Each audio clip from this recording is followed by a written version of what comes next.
Hello, welcome back. We're still playing Dragon Warriors. Sorry about the cut short session last time, but just don't think anybody was in quite the right sort of headspace for gaming that evening. So our intrepid heroes have fought their way across the desert, slaughtered a bunch of bandits or veterans, something. Also fought an oozy amoeba type thing in a slimy oasis just outside the tomb. Made their way in, got briefly fooled by an old man who turned out to be a djinn or some kind of fiery entity, and are finally ready to continue on with their explorations. So, in the west of the main entrance hall, there were two sets of double doors, which the old man / djinn had warned you were trapped, but which turned out not to be. You had proceeded through the northern part and entered a long and unlit corridor about maybe 15 foot wide. It's long and unlit. There are 5 slits on the southern side, regularly spaced out. Each one's just about wide enough for a large human to wiggle through. Behind each slit, there is a statue. A gold-covered wooden figure of a panther, a skull made of mosaic tiles, a flute made from a human thigh bone, plates of precious metals, and I believe that was it. Yeah, sounds about right. Um,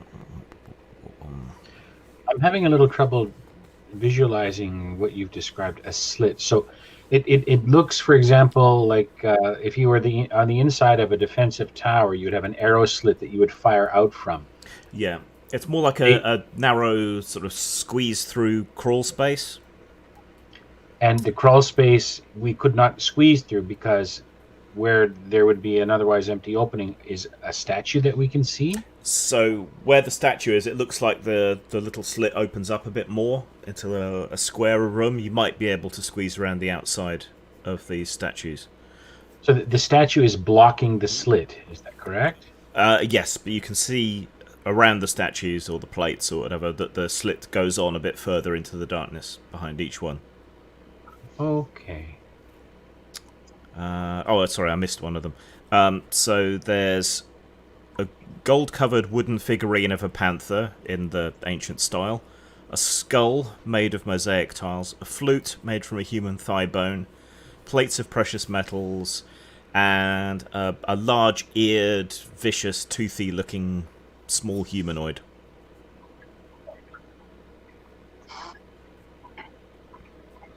So a hole made just large enough for a person to climb Squeeze through. Yeah. Do any of these creatures align with the rhymes or the deciphered hieroglyphic story that we had described?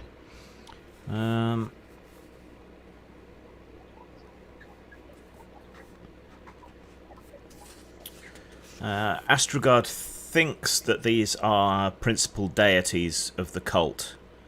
The panther is Bakrath, the skull is Rult, the flute is something called the Stalker, the precious metals the plates of precious metals are dedicated to Akrash, which is the main sort of deity, at least here. He's not sure what the big-eared, sharp-toothed little humanoid is. Oh, and at the very end of the corridor, there was a large statue of a warrior in ancient armor with a war mace, standing over the body of a fallen foe, and the inscription on the base, Astrogard tells you, says, "This is Lord Gutheron of the House of Org."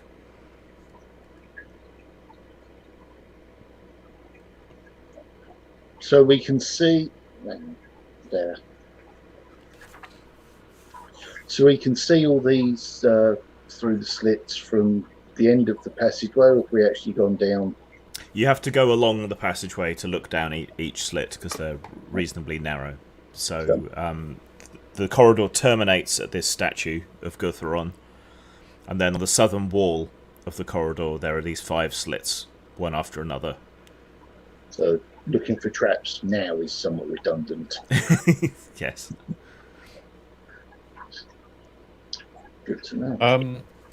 I'll investigate the slit. Which one? The one on the left. They're all on the left. What? All the slits. Are they all on the left? Yeah, because if we walk down the corridor, you'd be heading west, and they're in the south, so they'd all be on your left. Oh, which one is the furthest on my left? The furthest one on your left. Okay. That is the sort of offering plinth with the plates of precious metal on it. So with a lantern lifted, you can see light glittering off the plates, gold and silver. I don't think I'll be able to actually squeeze through there. Am I? Do you think I am? If you unsling your pack, you should just be able to squeeze through. But someone else is probably more. You have two slippery ne'er-do-wells. Yes, someone else would probably be better suited to slipping through. I'm having a hard time understanding why there would be slits there at all. Does that make any engineering sense to anyone?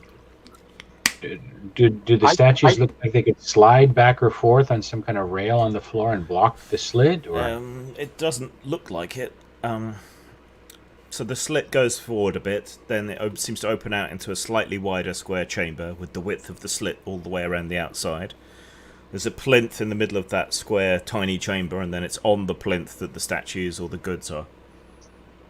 Okay, so what are we using for illumination? Is it torches, lamps? Torches and lanterns. I think lanterns. Okay, do the torches gutter at all anywhere near these slits? Is there an air current? The second to last plinth, the one with the little big-eared humanoid statue, when you hold a torch in front of that, it flickers slightly. So there's air passing out through there. Okay. So these others are either traps or not reliquaries, but yeah, ornamental. How would you know they're traps? Well, when you've got valuable things sat out of the way, just call it natural paranoia. It might be stuff there to be looted, but I have no skill of things. They could have put there to appease their gods or something. You don't know? No, but the fact is they are, as has been stated, of the religion of the time.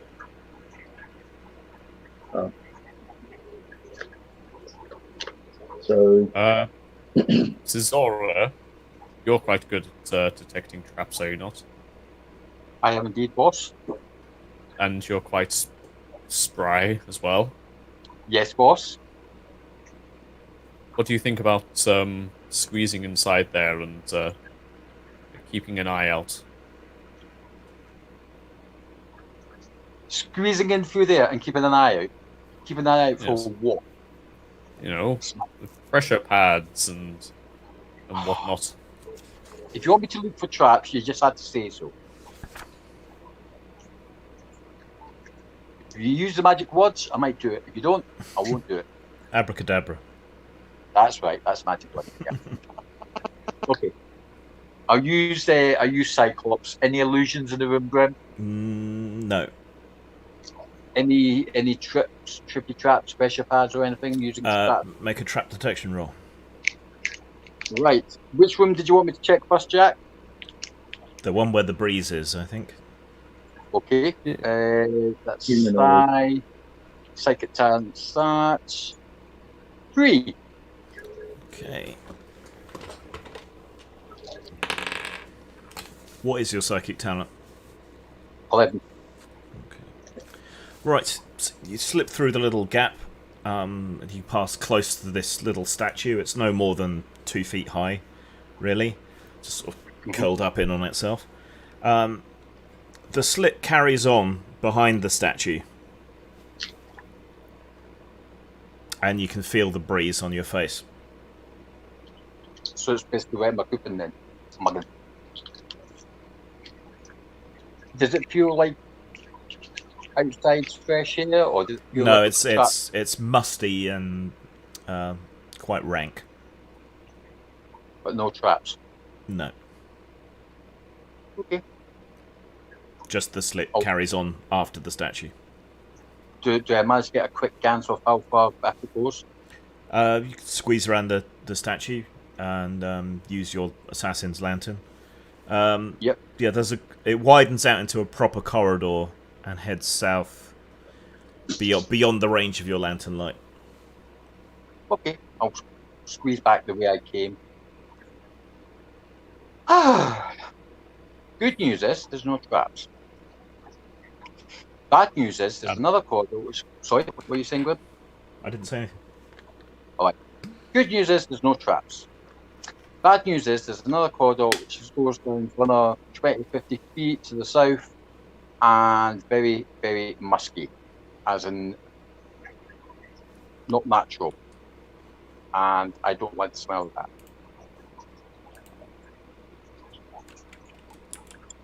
But that is the only way on at the moment without secret doors.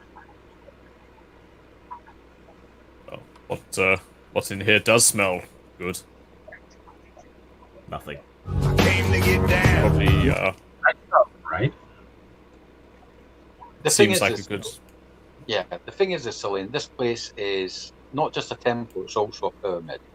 And whatever they've done down here has been very, very, very nasty. I had one creature which tried to suck the living bejesus out of me the other night there. And where were you? God knows. I don't know. That's what I'm saying. God You knows. tell me. Are you sure those weren't mixed up memories of Amsterdam? No, Candace. No. Why do you think I've got little blotches on my armour? Why do you think I've got suction marks on my armour? The thing tried to suck me to death. No. Why do you I think it might be wise for me to maybe focus my my mind on the auras in here and maybe take a read on these things. Go ahead. I cut you off inadvertently there. Go ahead. Oh, I say we should just press onwards. Behind this statue seems like a good way. I think this passage beyond this statue is leading deeper into the pyramid. That's my own theory. The thing about these architects is even though I'm not a stonemason or builder or labourer myself, these guys have got more ways of trying to deceive us from the start. So wherever we go, we will have to take a mental note of this, that, and everything.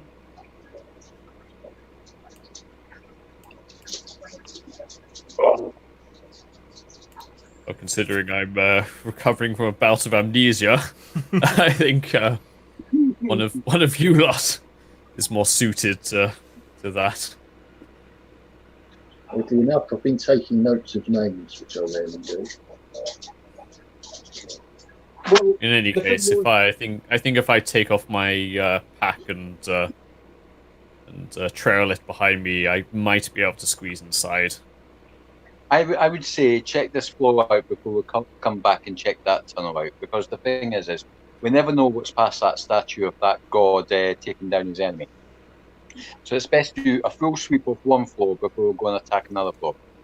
Does anyone agree with me or disagree with me? Okay. All right. Yes, Tim. Caradon mutters her spell and quickly looks about the place.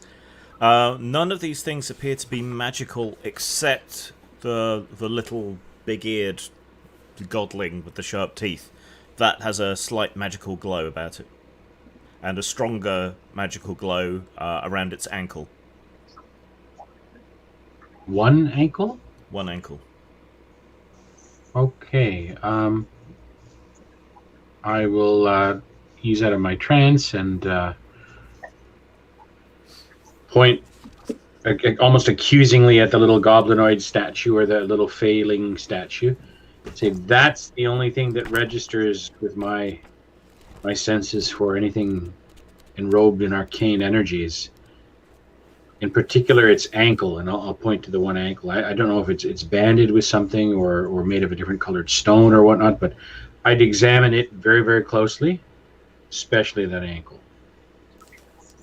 Well, you seem quite skinny. You could crawl in there if you wanted.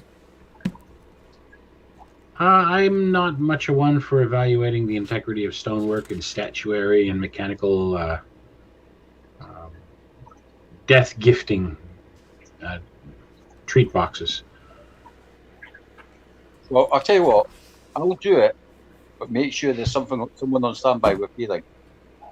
So don't go down a place like this. I'll stand ready to help you out. Absolutely. Thank you very much, Calvin. I'll go in there with you. Take my backpack off, Grim. Yep. Go into the room, looking for any traps or that. Okay, so you and Madrox squeeze back through. You don't sense any traps. Walk up to the statue. Okay. It just kind of sits there. How big's the statue? Is this About 2 foot tall. and this artifact? How big is it? What, the thing attached to it? Yeah. Yeah, there's like a metal ring around one of its legs. So it's like a bracelet thing. Yeah. Yeah, an anklet. An anklet, right? I'm gonna play Indiana Jones here. Right. Judging by the weight of the statue using my noggin, how heavy does it look? If it's made of stone, it should be luggable, but still pretty heavy. Well, first of all, what type of stone is it made out of? You're not sure. Some kind of black smooth stone. Does it look like onyx or Jet, maybe? I'm just scratching my chin here. Do I have anything equivalent to the same weight? I would say no. Your pack? My whole backpack. Get away. Yeah. Oh, okay. I'll go back, get my backpack, come back through. Okay. Right. And this is where the Indiana Jones thing comes in. I'm going to time it and swap it. Okay. And Madrox there with you, yeah? Yeah, I don't know. Is he? He said he was squeezing in with you. Yeah. Be on standby, Maddox. Be on standby. Okay. I'll swipe it and sort of like swift, so like unison. Okay, hang on 1 second. I guess I'll help with one or both of those things to. Yeah. Well, you could hold the pack and you could put it on the same moment he pulls the statue away, and that would cut down the time between. 1 second. Do you want me to make a reflex roll? Not yet. Any minuses?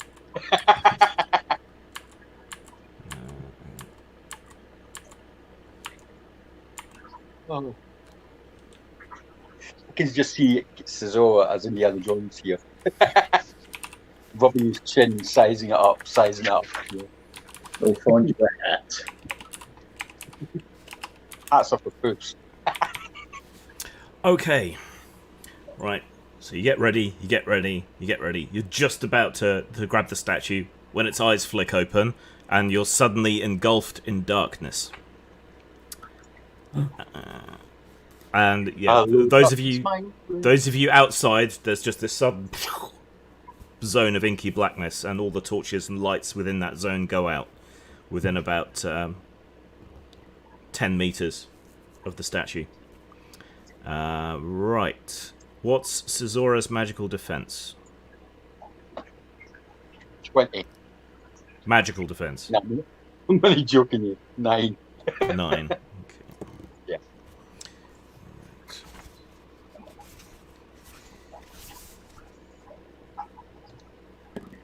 Can you roll a 6-sided dice, please?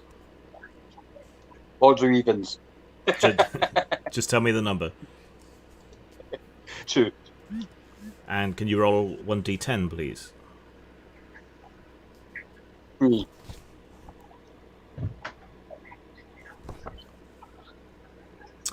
Right. So you're engulfed by the darkness and succumb to shrieking hysteria, feeling like you're just floating in the middle of nothingness, an empty void that goes on forever. Right. What's Madrock's magical defense? 5. 5. You're unaffected, but still in total darkness. Can you roll 2d6, please, for Caesura? Oh. So he rolls them. Yep.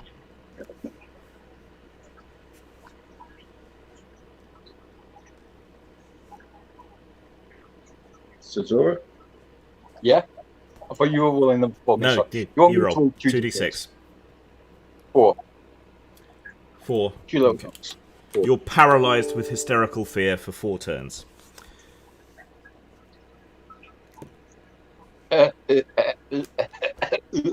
What? Yeah. What's your armour rating? I'm a factor 3. Okay. Alright. And as you fall back in shrieking terror, something's clawing and biting at you. Take 3 wounds. Right, that was ambush. Being eaten alive by the void. And that would just heighten the panic even more so, being attacked and gnawed upon. And Yeah. Right, so Caesura shrieks and screams. You guys can hear it, but it's weirdly muted, like he's locked himself in a cupboard where he's screaming and crying out. Caesura! Madrock, get out of there! Elaine, what do you wish to do? I'm just yelling at them to get out. Okay, so Caesura's out of his mind with terror. Madrock, you can vaguely hear Elaine's voice coming from that sort of direction, even though you're swallowed up in the darkness as well. Keeping as still as I can, I'm going to drink that potion of night vision I've been lugging around for. Ah! Right, well, let's cross that off then. Madrock, potion of night vision. Now, I haven't looked up the description, but on the assumption this is magic, I don't know if this is magical darkness or if it's just put the lights out. It's magical darkness, but you can see in it if you have something to give you magical sight. Nice. Right. So that takes your action, though, but you gulp down this potion, and in the darkness, you can see this gremlin thing, the statue, has leapt off its pedestal and is clawing and biting away at Caesura. Right. Since Caesura has the screaming heebie-jeebies, the gremlin turns, looks directly at you, and hurls itself across the intervening gap. What's your defense? Well, I won't have a sword in my hand yet, will I? So it's base defense of 6. Okay. did any of you read a novel back in the ladies 80s called The Mote in God's Eyes about? Yes. Brilliant. I'm thinking of moties at this point. the attack moties. And Yeah. this gremlin, this little fuzzy thing with big ears. Right, it hurls itself at you, but you throw up one arm and manage to hold it off for the time being, just getting a few insignificant scratches. Harry it with the backpack. Yeah, it's your go. Oh, nice. In that case, short sword and stab him. Okay. Hopefully he doesn't realise I can see. So. Yeah, take 9 away from your attack and roll to hit. Okay, my attack is... Oh, blimey. 7. Nah. Miss? No. Okay, it's kind of squirming all around your arm, trying to get at you, and it's shaking it around. It can't get a good chance to hit it. Caradon. I'm not sure what to do. It looks like Madrock is able to see from his body language and whatnot. I would. Wait, you can't really see him. All you can see is this zone of darkness, and you can hear sounds of struggle and Caesura shrieking. Oh God. Sisora, run to the sound of my voice. Move this way. I'll keep talking. I'll talk you out. Move this way. Run quickly, quickly. Okay. So yeah, the people in the darkness can hear Keradan's voice calling out, but Cesora is still in hysterics for 2 more turns. Elaine. I'm going in to help them. So I fling off my pack and try to crawl inside. Okay. Yeah, you crawl in through the gap and are engulfed in the darkness. What is your magical defense? My magical defense is number. I think it's 8. It's 8. 8. Okay, you are unaffected by the maddening effect of the darkness, but you cannot see anything. You can hear muffled sounds of battle coming from your left. But it's taken your action to get in there, really. Okay, the gremlin thing continues to try to bite off Madrock's face. Its defense was 6. So. And luckily, as a knave, I've got at least 2 of those. Right, what is Madrock's armor rating? I think we got it up to a mighty 2, didn't we? I think so. Yeah, 2. Right, it stops trying to scrabble past your arm to get at your face, and instead sinks its teeth into your arm. Take 3 wounds of damage. Okay. But it is your go. Okay, well, I'll find this thing over. I will attempt to reciprocate, but with a sword rather than my teeth, because they're inadequate for the task. Oh, even worse than before. Okay, you're sort of spinning around and around. You see Elaine squeezing into the tiny gap with the rest of you, but don't manage to hit this thing. It squirms around your arm again as you go to strike, and you have to call up short, nearly cutting your own arm. It's probably worse because I can see it. Yeah. Keradan. Just still calling? Yes, I'll still call out. I can't. Maybe I should try dispelling the darkness.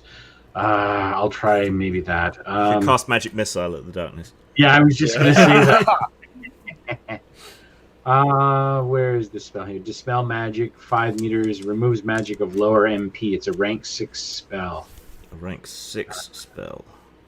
So, is there any way for me to begin weaving that to see if it would even overcome it, or do I have to cast and hope? You have to cast it, but you can spend...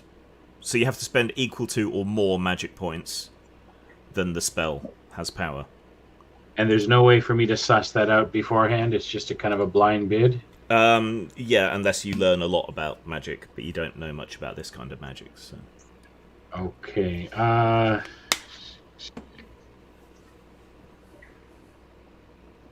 I'll spend 8 points. I'll spend 2 above what it costs to make the spell work. Okay, that's a lot of magic. Well, if I just cast... Do you think 6 might be enough? Okay, I'll try just 6 then. Okay, right, yeah, it's up to you. Alright, so yeah, you weave your magic together and hurl it against the void to try and course it back to normal, sort of easing the flow of magic through the area. The darkness dissolves away, and you can see the goblin thing desperately trying to chomp on Madrock. Cesora, the madness lifts. You are no longer paralyzed with fear. Right, you turn. Cesora.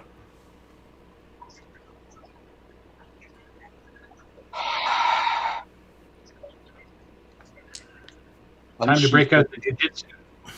Unsheath both the twins. Yep. So Am I still in darkness? Or can I see? So preparing your weapons, and you see this gremlin-like goblin thing attached to Madrock's arm, sort of squirming around it, biting and clawing whenever it can.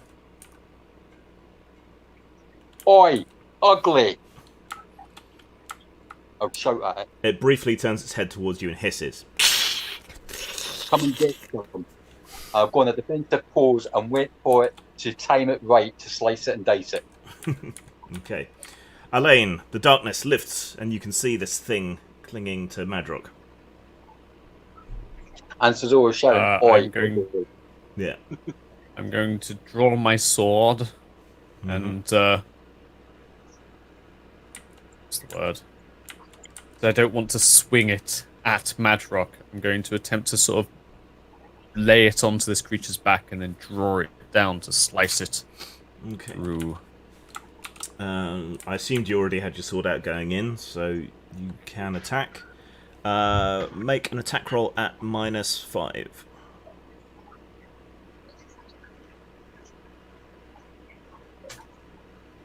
How cramped is this room? Pretty cramped.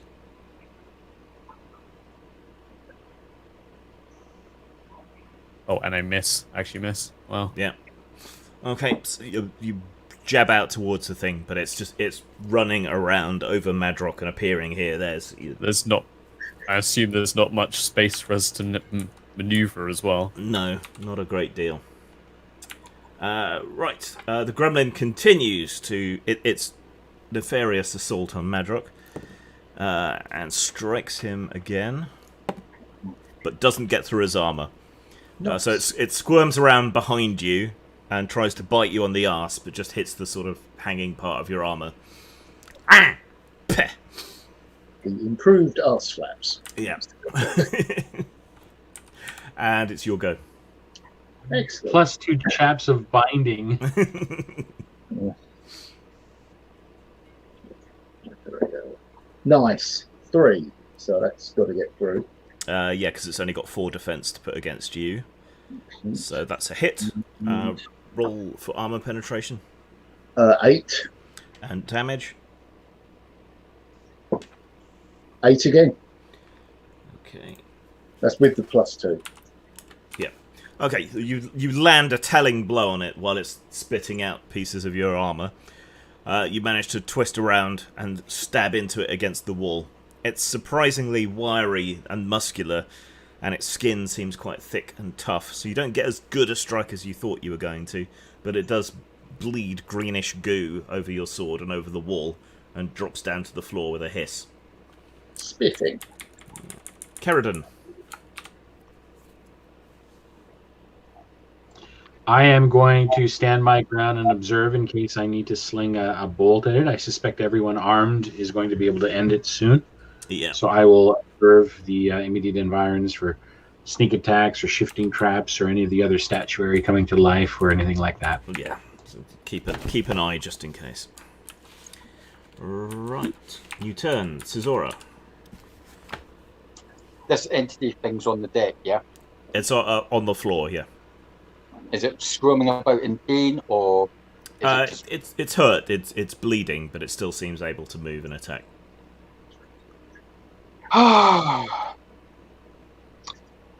Since it never responded to my challenge, I'm going to challenge it since it's prone. Okay. I'm going to go in with my Sword of Alda and my other short sword, and the Sword of Alda I'm going to sort of like skewer it, Yeah. and the other sword I'm going to keep because I've got basically a main gosh, so I'm going to keep that on standby to parry if need be. Okay, it devotes all its defense against you, so take 9 away from your attack both times and roll. Okay, doke. First one is 5, which is a hit, and the second one is a 7. That's a hit. I'm Okay, impressed. 1 sec.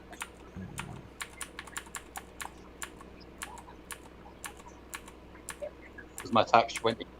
Yeah. Okay, and roll damage for both attacks.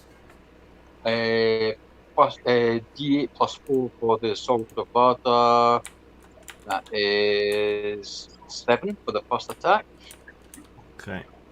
Because with the plus, you just the only cut through its armor, so yeah. And the second one?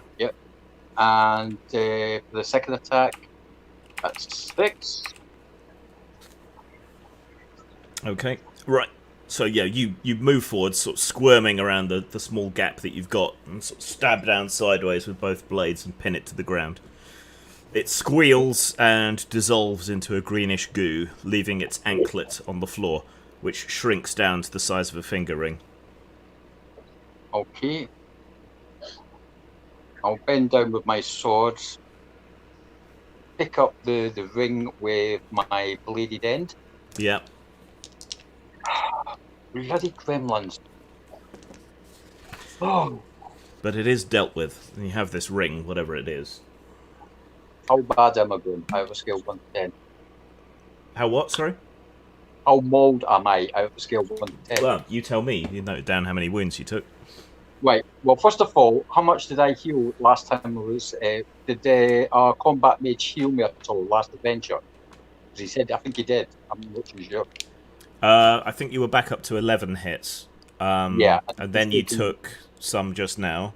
I think it was 6, wasn't it? Yeah, so that's me down to 5. 5, yeah. Right, So okay. pretty mauled. But Right. yeah, the way is now clear onward, deeper into the tomb. Right, I'll squeeze back through with my backpack. Sheridan? I will produce one of the healing potions from my backpack and hand it over. Thank you, dear. And There are so slots 12, 13, and 14. Actually, wait, no, I'm so sorry. I have one in my backpack. There are 3 on the mule, so I'll take the one out of my backpack. Yeah. The mule, I presume, is out with our wagon train and whatnot, yes? Yeah. Okay. And as for payment for you, can you charge me nicely, Sheridan?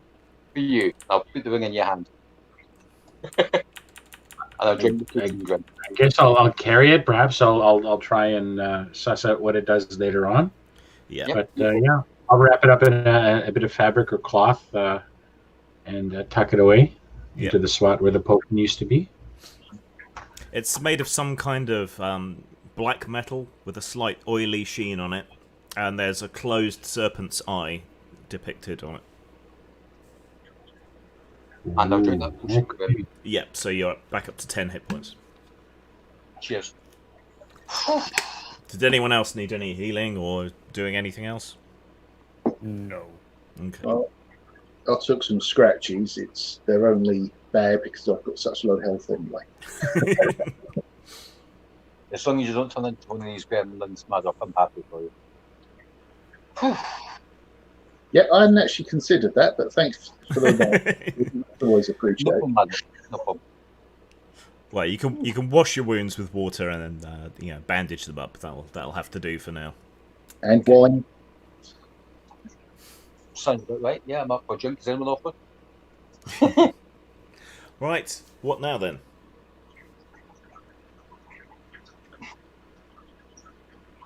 Are we going to take the other trophies there from the pillar, so we're just going to take this one on the ring then, guys?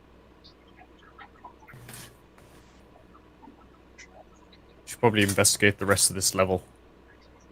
Thank you, Jack. Thank you, Serling. You took my words straight out of my head. Oh. So, what do you want to do? Do you want to go back to the main entrance hall, investigate the other double doors, or do you want to squeeze through and look at the other statues, or...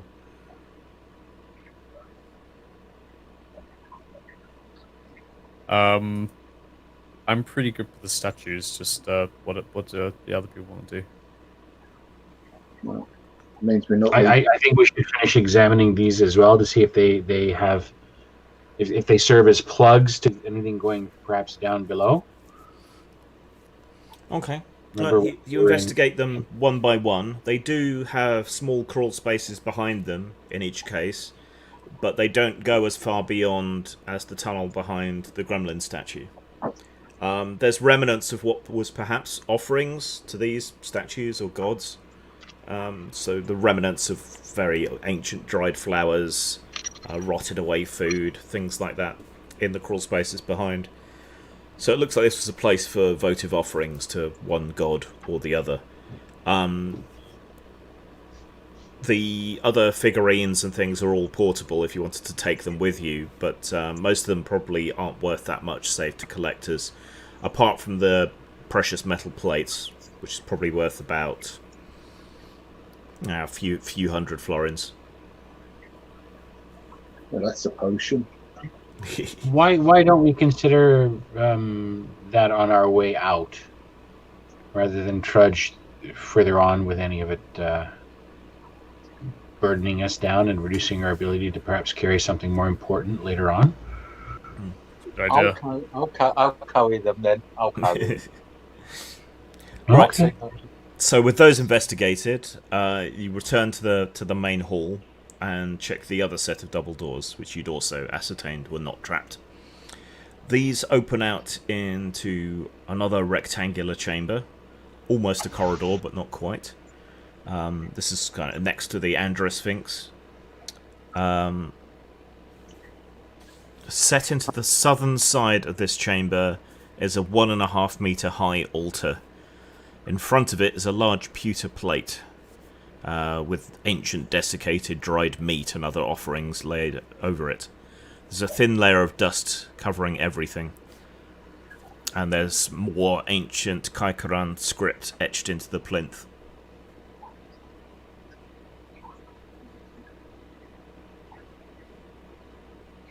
I would investigate this text. Okay. Is Astrogard? Yeah, Astrogard shuffles over with Elaine as he goes to investigate the script. He sort of deciphers it for you. Lay yourself human as a sacrifice on Nebrovalent's altar. The which one I'm altar? doing that. Nebrovalent. Broblin. Is that a god or a deity or something? I believe it's a god. Or demon, depending on your own theology. Lay yourself as an offering. I have no intention of doing that.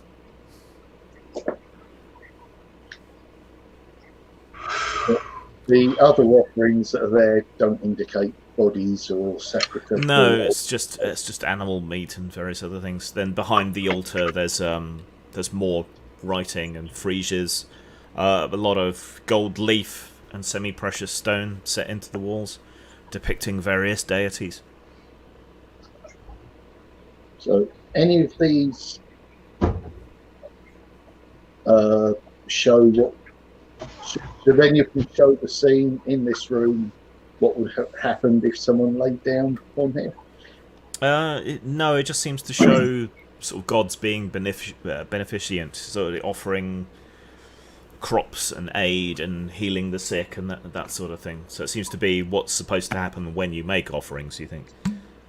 But it doesn't depict the actual giving of offerings. Is there any indication that offerings of blood may have been poured or stained the offering bowl or plinth? It wouldn't be unusual, but it's so ancient you can't really make out Right, okay. whether that was the case. Well, the weight of an adult male or woman in relative health is maybe, 150 pounds or so? 11 stone, 12 stone?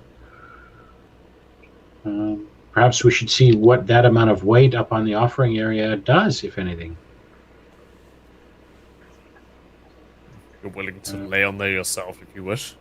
Well, no, I mean, if you help me up, I'll stand on it. I've got my pack on and myself. Hopefully, if it's a weight-related trigger or mechanism of some sort, perhaps that'll do the trick. And if Any traps in this room, Grim? Hmm? Any traps in this room before she offers herself? Make a roll. 2. You feel uneasy, but you don't think the trap is on the altar. If there is a trap, you think it's something else. Do I get an idea where it's from? No, just your neck hairs are twitching. Well, Kaladin, I'll tell you one thing. If you do that, I'm not going to be responsible for the side effects. I understand. I'll offer my hand out so one of these stronger, taller men will be able to lift me up a bit easily, so I don't have to kind of go through the indignity of grunting and groaning and then huffing my robes up and Actually, before I do that, I'll carefully remove the whatever is on the altar already. I'll put a glove on and just kind of pick it apart, and rather than chuck it, I'll just lay it somewhere else on the altar. Yeah. And then unglove and allow myself to be helped up. Okay. So you steal the offerings from the god before offering yourself. Ah, you don't need this trash. You need me. And you're the brains of the operation, yeah? Right, so you're helped up onto the altar. I assume one of you is going to help her up. Oh, hell no. No? Is That's anyone going to help okay. her up? I'm sure Sir Elaine. Yeah, sure. It's a gentlemanly thing to do. It's the door's going into a combat stance. Okay, yeah, you clamber up onto there. It doesn't shift or move. Nothing much happens. But from where you are, you can get a better look at the wall paintings and the friezes, and it looks like the eyes of the gods are picked out in opals, which glitter with rainbow hues. Like opals. Does that have any significance to me after I ponder it for a moment as a sorcerer, or You think it's just yeah, they're rare and expensive gemstones. They have this rainbow hue. They'll glitter in different colors and so on. In are the they all light, gazing at a focused point, for example, or does the the artwork pattern of the time is opals- not that advanced. No? Okay, and do the opals scribe anything like a pentagram or some other kind of No, glyph? they're just the eyes of the gods. Okay. Well, that didn't work, and I'll lay my hand out to be held back down, and I'm stumped. What do you see? Didn't see anything except, this it's all decorated in gold leaf and precious stones and this and that, and I mean, it's not something I want to desecrate by stripping it bare of any mineral wealth. It's probably something, if we do it, and I don't think we should, but if we do engage in that level of vandalism here, I kind of slump my shoulders a little bit. Let's do it on our way out. I don't see any harm in taking what value there is of a pagan temple. Well, we encountered a pagan guardian earlier. Maybe it would be best if we don't Upset him again. upset them too much until we're good and ready. Yes, but we smote it, and that means We we have did done smoke God's it. work.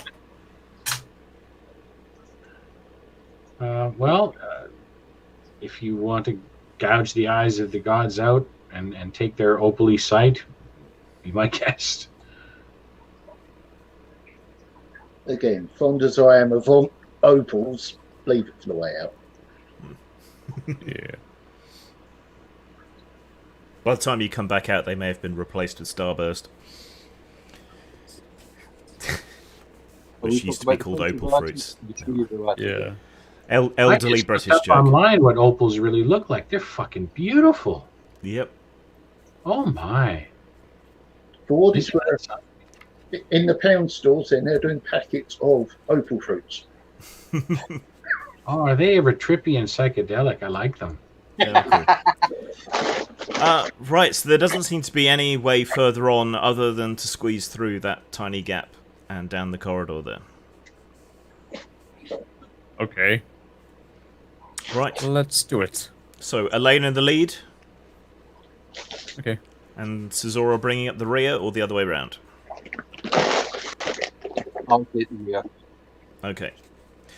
Right, so you squeeze through and around the plinth where the gremlin god was, and eventually it opens out into a wider corridor.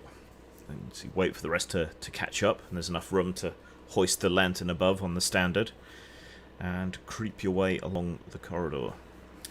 It makes a right-angled turn to the east, and then terminates in a T-junction, where you can go north or south, or there's a small door straight ahead. It's a sealed stone door. How tall is the door? The door is about 2 meters tall. That's quite tall for a small door. Yeah, directly to the south of you, where the corridor extends down that side of the T-junction, there's an open sarcophagus.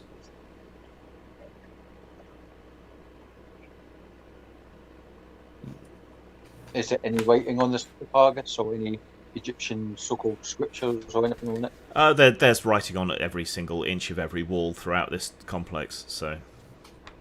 I'll look at our guide. Is this someone's tomb by any chance? Well... This isn't the very centre, so if anyone was interred here, it would be guards or builders, perhaps priests. But why one sarcophagus? You said it was open, yeah? Yes. I'll cautiously walk up to it, sneaky. Okay.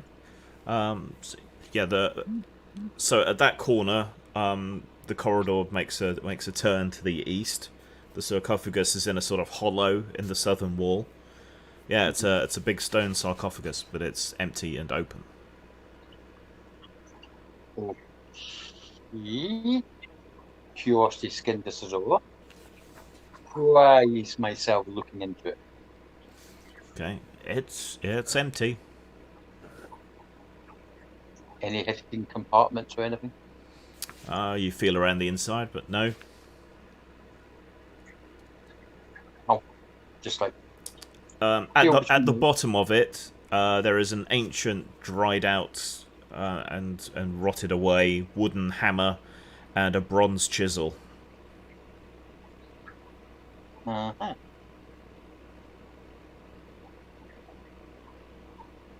Does it look like it's loose, or is it actually... They're just laying there in the bottom of the sarcophagus. Okay. Any pressure pads or anything underneath them? No. Okay. Gently pick them up. Okay. The wooden hammer just sort of crumbles into pieces when you pick it up, but the bronze chisel is intact. Okay. I'll take the chisel. Gentlemen, ladies, sorry, lady. I think one of our mummies is missing. But we've got this. I'm sure the bronze chisel. So weren't Is they any- busy with their servants and such like? And if memory serves, didn't some of the if these are like pharaohs?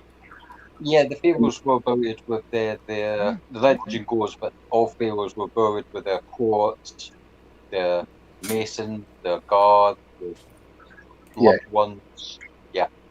The masons, with these slaves of such, were usually killed so they couldn't gossip and spread the layout of the place. Exactly. And as I said, gentlemen, lady, one of our mummies is missing. Yeah. Is there any scriptures of that on the bronze chisel? No, it's just a bronze chisel. Right, so coming back to the T-junction where everyone else is. So you've got the corridor to the south, which is where Caesura scouted. You've got the slightly longer looking corridor to the north, and the stone door ahead of you.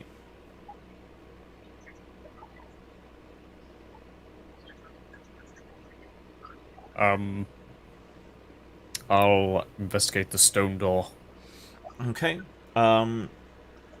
It's a big stone door. It looks to have been sort of maneuvered into place, probably by builders. It never really intended to be opened. And there's the desiccated remnants of wax all around the rim. I'll inspect the wax, see if it's broken. Yeah, it is. It's just dried out so much over the centuries. That it's you just have to touch it and it turns to powder.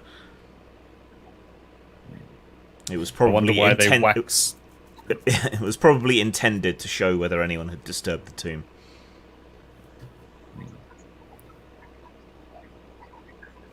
I don't suppose there's anything behind here, you think?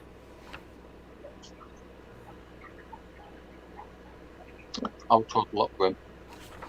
Okay. It's a door. Does that bronze chisel fit anything on here that would make it easier to open rather than sort of smashing stuff up? You could use it as a very, very short crowbar. Maybe that would give you enough leverage to tip the stone over if you got enough grunt behind it. It's not part of it or anything like No, that. no.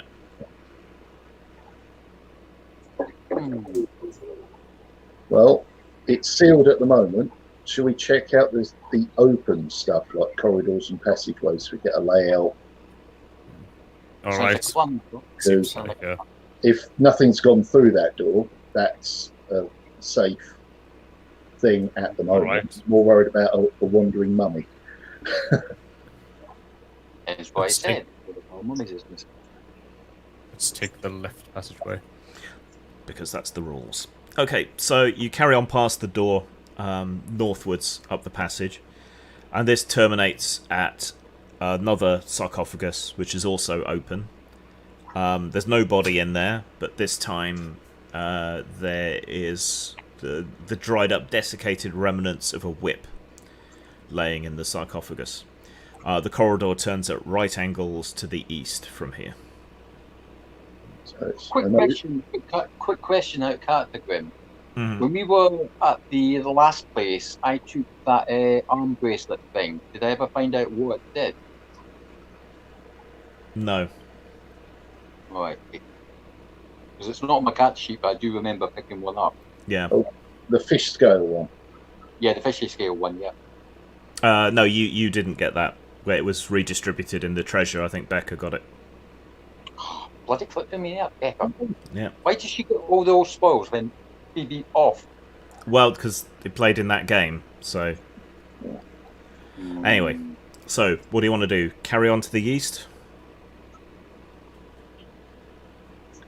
I'll have a look at the sarcophagus. Yeah, it's empty apart from this whip. Another open sarcophagus. But where are those that lay within? They're having a tea party and we're not invited. Question. British Museum. Does it appear as if the sarcophagus was indeed ever used to have a body laying within it? Are there any remnants of wrappings or residues or any other indications one way or the other? No, it doesn't look like anyone laid within it. Okay. Does it have a false bottom by any chance? It seems to be flat to the floor, to the flagstones. So when you tap on it, it doesn't sound hollow. And the desiccated whip, does it have any markings or indications of status or anything other than just a common slave driver's whip, or was it an ornate royal accoutrement? It's not like a royal level one, but it's quite fancy. There's some bits of turquoise threaded through the leather at the base. So may have been some sort of indication of status. And were it enchanted of some sort, it would probably have weathered the ages more carefully. It wouldn't have dried out and rotted the way it has. Okay. I'll just leave it be and say, Sir Elaine, lead on. I've no real suggestions here. Okay. It's These corridors seem to form a large rectangle. You eventually find yourselves back where you started, where the stone door is. So that, they're a pretty large rectangle around the area that the stone door seems to lead into. There are several other sarcophagi in alcoves as you go around, for a grand total of 8 sarcophagi. 2 of them are empty, with their lids still laying to one side, the ones you've already examined. And the rest do have their lids on, but they're fairly crude wooden sarcophagi, and they're painted, and they're not inlaid with gold or anything precious or semi-precious. Still weird that there's some empty ones there. Does Astrogard have any information about this? Would they be the workers' coffins or wives or? Well, judging from the chisel and the whip, I'd say workers who helped construct the temple. But that old man back at Tamar, that letter he gave us, It seemed to suggest that at least one of the builders had chickened out of poisoning himself and had fled, so that might explain the 2 empty sarcophagi. Judging from the glyphs on the Remainer, I would say a priest, a concubine. I'm not too sure about the others. Important people, anyway. But we've got a rectangular passageways. Yeah, so it forms a right-angled rectangle around whatever the stone door leads to, and there didn't seem to be any other doors or passageways off other than that door or back the way you came. So I'd imagine then that beyond the stone door, like we're in a room within a room. Yes, the rectangle kind of surrounds. Yeah, A donut surrounds a donut hole. There's another room that the stone door leads into, and we're in a bigger rectangular room around it with all these secondary sarcophagi. Yes? Yeah. All right. Well, that's probably where we want to go then, the big room. So we're basically in a tomb with no view. Mm-hmm.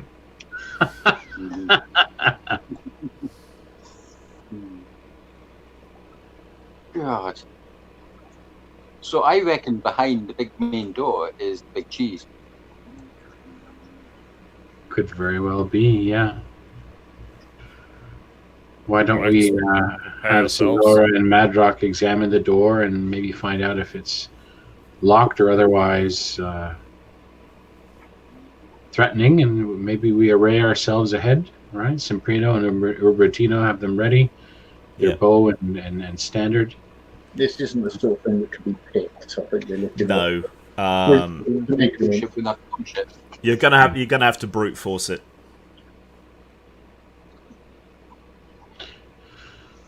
In that case, do we have like a heavy hammer or a heavy tool or something? I guess Sir Elaine would be the next stop for hammering that down, or hammer and chisel.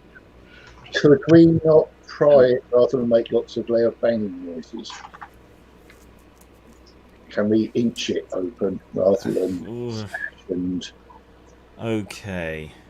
I would imagine with all the acoustic properties in here, even the slightest sound would echo and carry. Everyone roll under your reflexes. Okay. On a d20. Yep. Yeah, I did it. I made it. No? Success as well. 5. Okay. So it's only Sir Elaine who failed. So those damned metal gauntlets of your armour. No, I failed it by 1 because I've got naff reflexes for a rogue. Okay. Well, you're a knave more than a rogue, per se.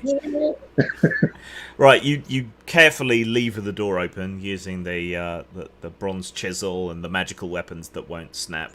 You manage to get it almost wide enough to slip through when a couple of you lose your grip and it topples and lands on the ground with a huge smash and breaks in half.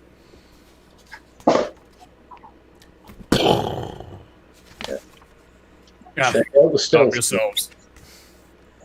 So you're like, but nothing immediately springs to the attack, so it would seem.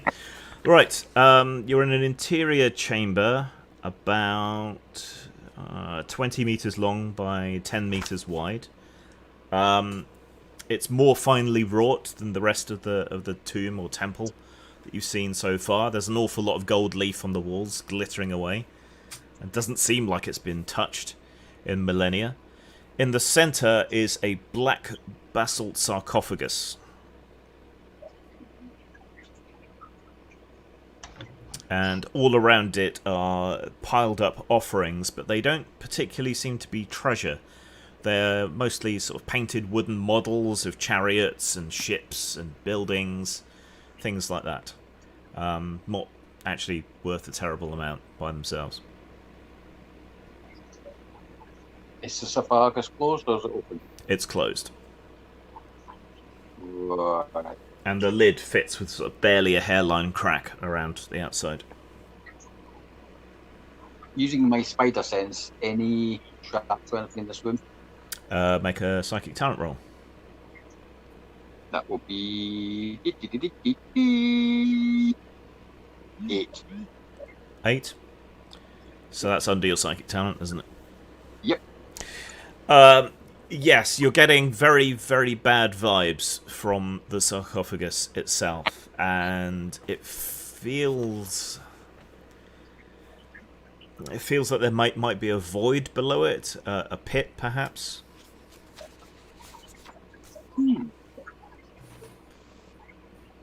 Well, that Sarcophagus leads somewhere.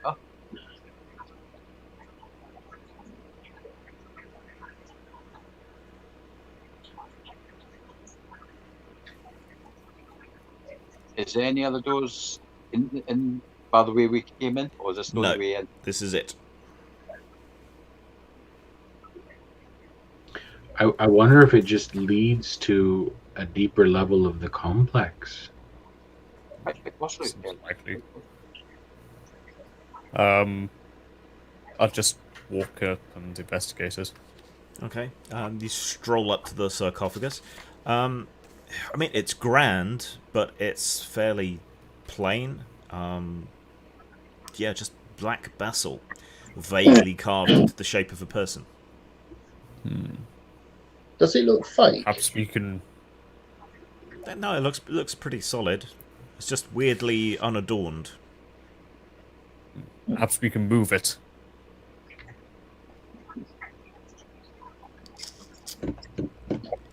Everybody, push it at once. Could Is we that do that with ropes so we have distance if something goes off? Yeah, you've got a bunch of rope. So same idea, just give us Yeah. difference. Hang on a second.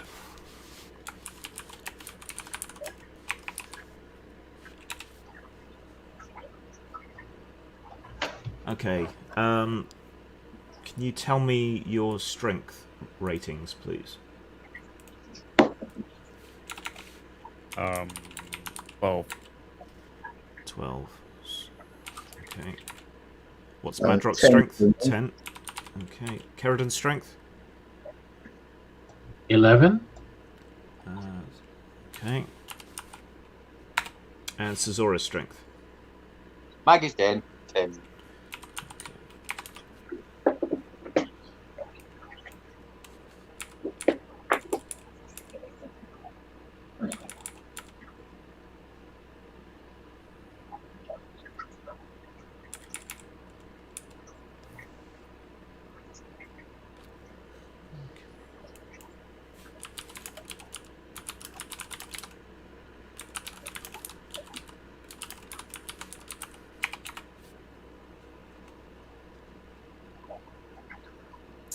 Right. Okay. You wrap the rope around. Tie a nice strong knot. All of you grab hold of it and haul with all your might. It doesn't move. Ah, I had a funny feeling about it was part of the foundations of this place, hence why we have to lift the lid up. It was 4 of us pulling, is that correct? And Five. your hirelings as Simply- well. Okay, so there's no way my strength 16 spell is going to match that combined. No. I was thinking maybe there was some system in place where it was the highest strength score, and then, let's say it was a 15, and then it would go to 16 for any other lower strength score, and then 17, and so on. But no, okay. Oh heavens. Well then, if rope won't do it, we'd get a lot more force than by using our magical blades and levering it open, right? You'd have to go a lot closer, and the amount of force you'd be using in it would be a lot higher than it would be just distributed through the rope. Dragging it didn't seem to work, so I guess levering it up might work. But that's going to require us to get in close. Or Perhaps. move the ropes up around the lid so we can try the same thing just on something. Just on the lid. Which, Yeah, which we wouldn't just have the full pry weight. up one end of the lid and try and rope it. Yep. Yeah, we could try that. Okay. Right, so yeah, you wrap the rope around that and haul.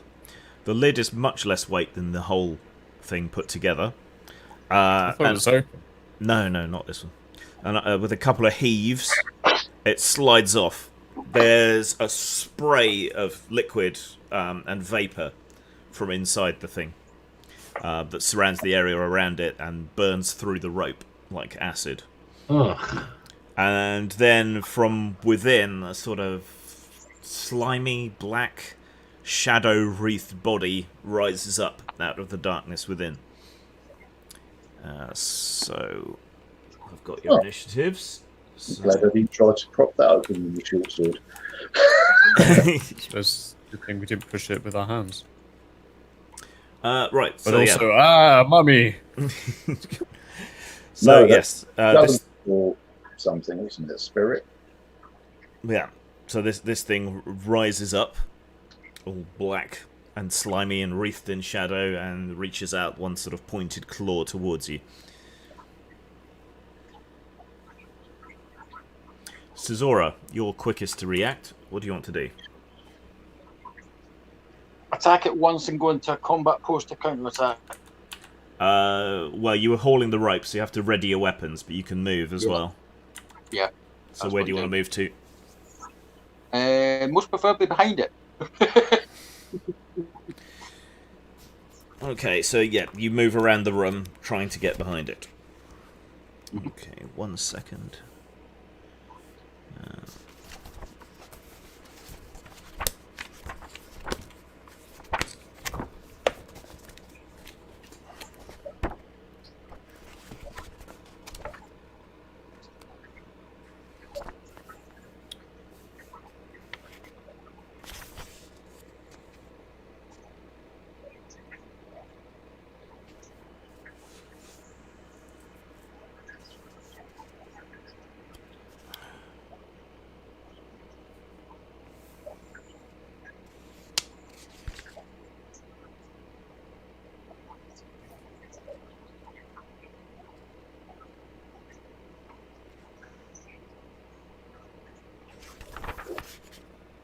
Okay, these things are horrendous.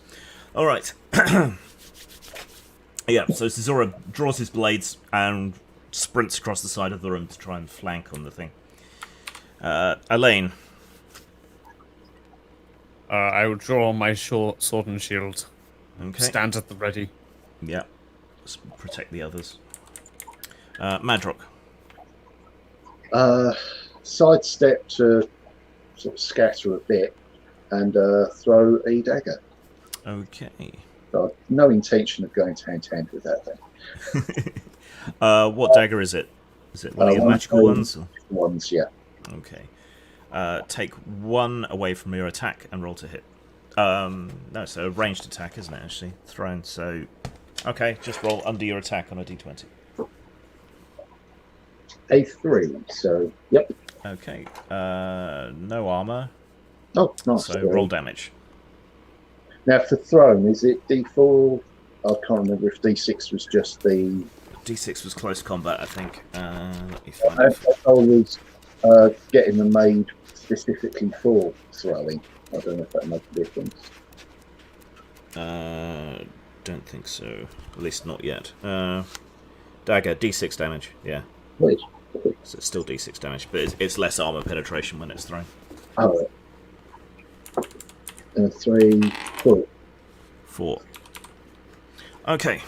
The dagger kind of half passes through it, but the magical enchantment seems to make it catch on whatever spiritual substance this thing is made of, and seems to harm it, burning through some of the shadow and making it seem thinner and less solid. Nice. Now it's annoyed with me.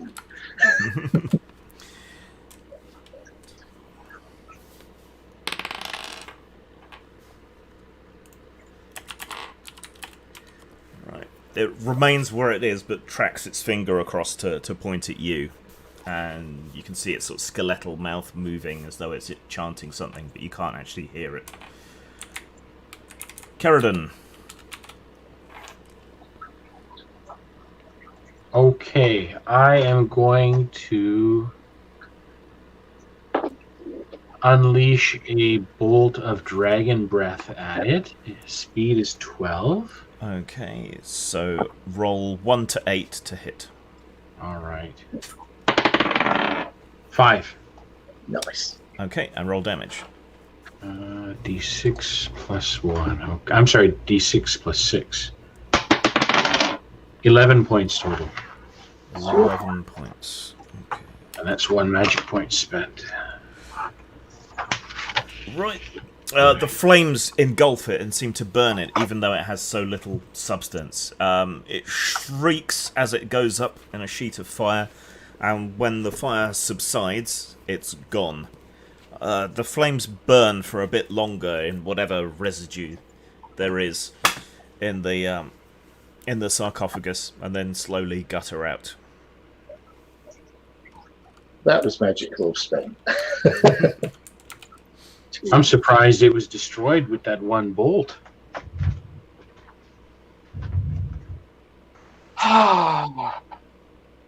Is there anything left in my dagger? Your dagger is, yeah, it's fine. Oh, well, So you can recover it.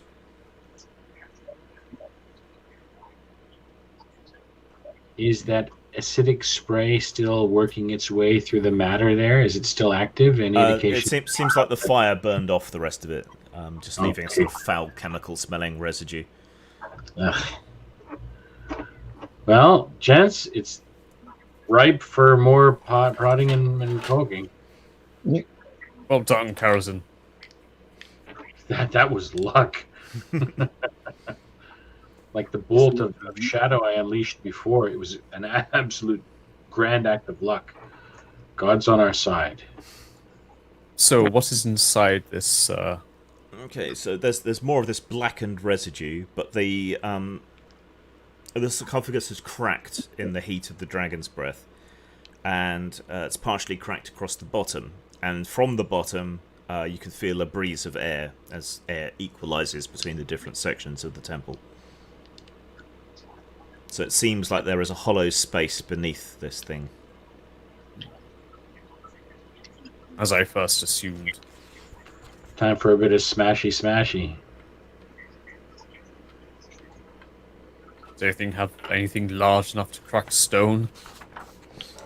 There Our are Valandar blades. there are cracks in it already, so if you sort of jab, unbreakable magical blades into the gaps and haul in it, you should be able to prise it apart. Yeah, prize Good them thing apart these- before them. It's a good thing these blades are unbreakable, otherwise I would never treat a sword this way. Use mine if you have any qualms about your weapon of war being used instead. I'll offer my blade. No matter. Right. Wasn't blunt. After a bit of work, you manage to crack open the bottom, and there is a void that drops about 6 meters down into a corridor that seems to run beneath the funerary chamber.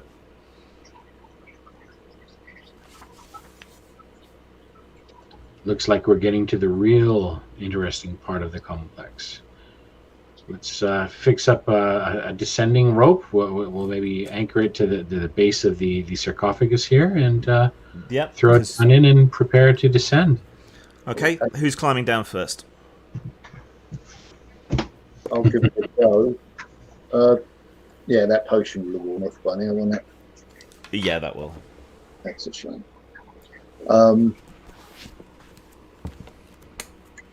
Just in case things get a bit tricky, so that the loaders now have got something to do, if they could start doing lengths of knotted rope. Mm-hmm. To just make it easier to climb. Everyone, really. Yeah. Yeah, I'll slink down there and stealth it out. Wait for the rain signal. 1 second. I think it might make sense for us to lower a lantern down there on a rope first to see if anything skitters away or is frightened, and then once our eyes have a little bit of time to adjust, then descend. That it can also be seen a lot further away than the light is useful to us. Just a suggestion. It's your area of expertise. Well, no, it's not a bad one. It's just I'll take the time to try and acclimatise. Okay, everyone's got a reflexes higher than 5, don't they? Yes. Indeed. Alright, so yeah, you can squirm down the rope without any problem. So whoever gets down there first doesn't really see any problem. It's a fairly wide corridor leading to the south. Okay, now I haven't got light lit with me, or if I've got a lamp, I've got it concealed at the moment. Try and go with as much night vision as I can using whatever light filters from above. Yeah. So stay out of the beam of light. Yep. Well, the corridor seems to stretch, well beyond any chance of light without the rest coming down with their lanterns and so on to the south. Okay. Is it wetter? Is there an air current? The air's cooler in here, further away from the sun than the surface. And is it a cave or is it a worked? This is still a worked square corridor tunnel. Okay. But if I can't hear anything else down here, I will, signal the others. Okay. So the rest of you make your way down. With the better light of the torches, you can see that there are bas reliefs etched on the walls, which seem to depict a funerary procession with mourners, with cloaks of bird feathers and masks that resemble the faces of desert creatures and gods. And the procession seems to be moving down to the south, following the line of the corridor. So this would be the real one then. So it would seem.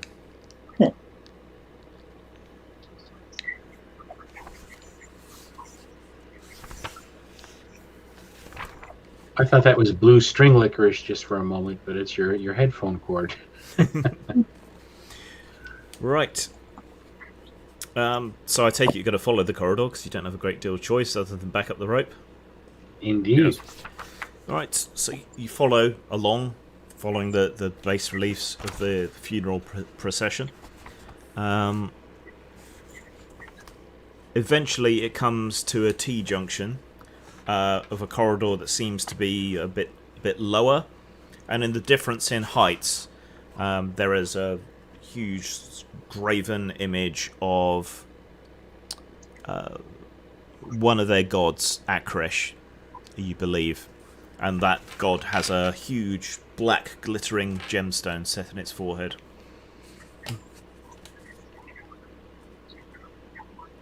By the god. Everyone, please hold on a moment. I remember something from the scrolls or the story about this. I think. Was there mention of a third eye or special sight or something like that? Let me just check.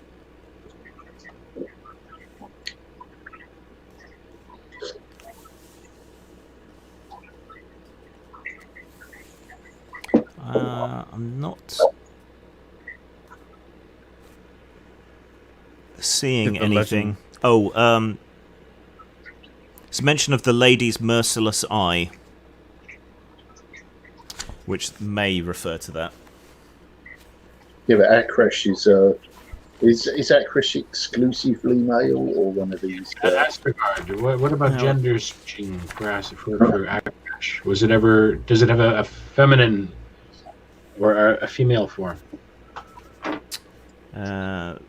Most of the gods have multiple forms, so it wouldn't be that unusual to see it in both male and female aspect.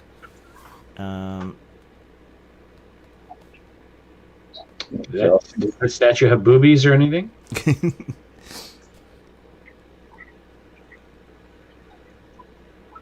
Like a first edition monster manual Sarcophagus? You think Akresh is a different god to the lady, which is their sort of sun goddess, who can be both good or evil. So there's something feminine about it, but you can't see any obvious secondary female characteristics. Okay, thank you. Okay, so the passageway leads off. What was it, left and right?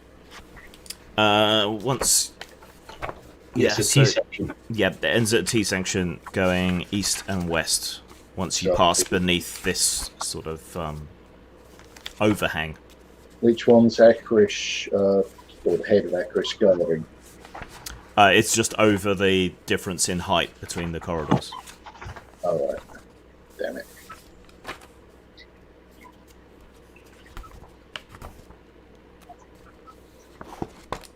Well, so the left is traditional.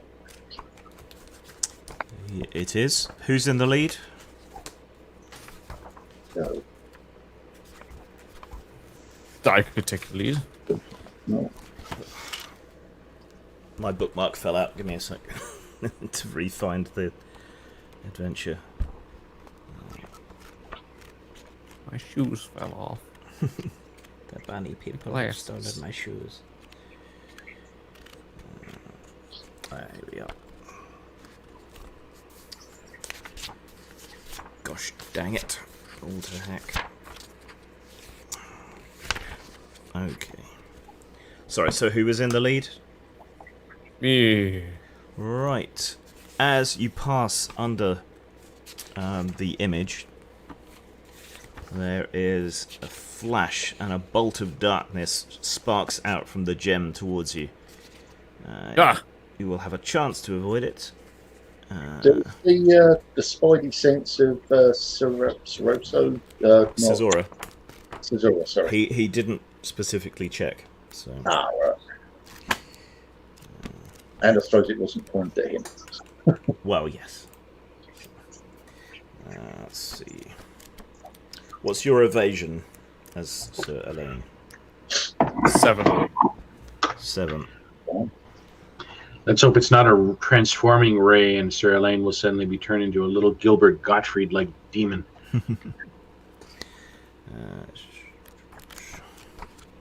Right, now I've got to Google Gilbert Gottfried. Gilbert Gottfried is an annoying comedian. You'll know him when you see him or hear him, more likely. Oh no! I've been turned into a demon! And that's about it. Squinted up eyes. like that. So, yeah. Can you imagine that? I can't do his voice. Sorry, And what? they call it the aristocrats! Sorry, what's Elaine's evasion again? Oh! 7, he said, I believe. 7. Yeah, I recognise him. Okay, how many hit points have you got? Oh, that's an interesting question. 18. And what's your armor rating? My armor rating is 4 or 5. 8. Holy Jesus.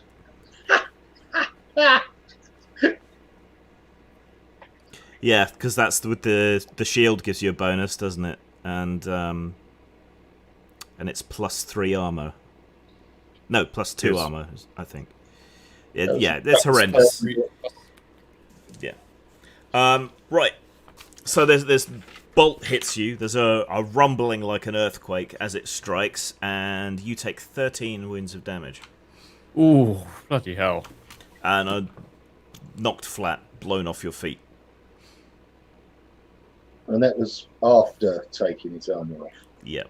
Damn.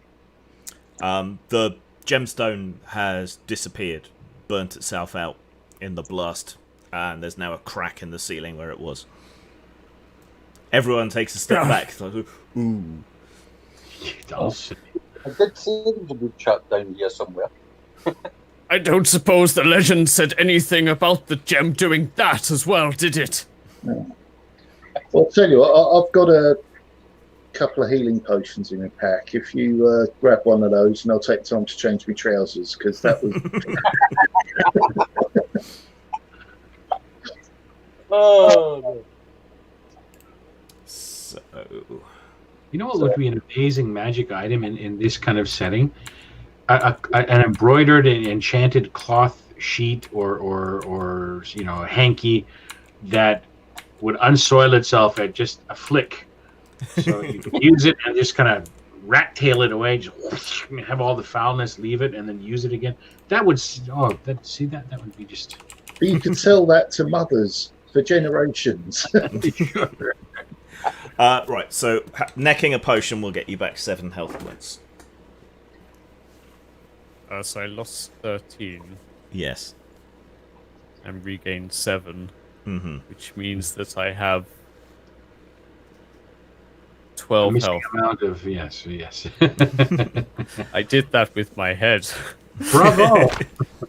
Didn't have to take your socks off or nothing. Yeah. Right. So you went left, I believe. Right. The corridor stretches on ahead for a short way, and then there are two offset smaller corridors, as well as the corridor stretching further on.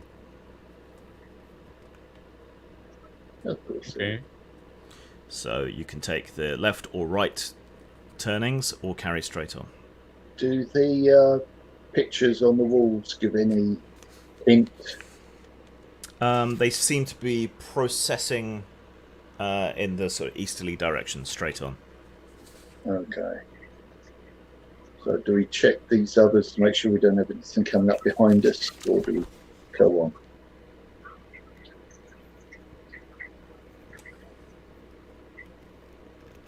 Because I'd imagine anything down here knows that something tripped off that device.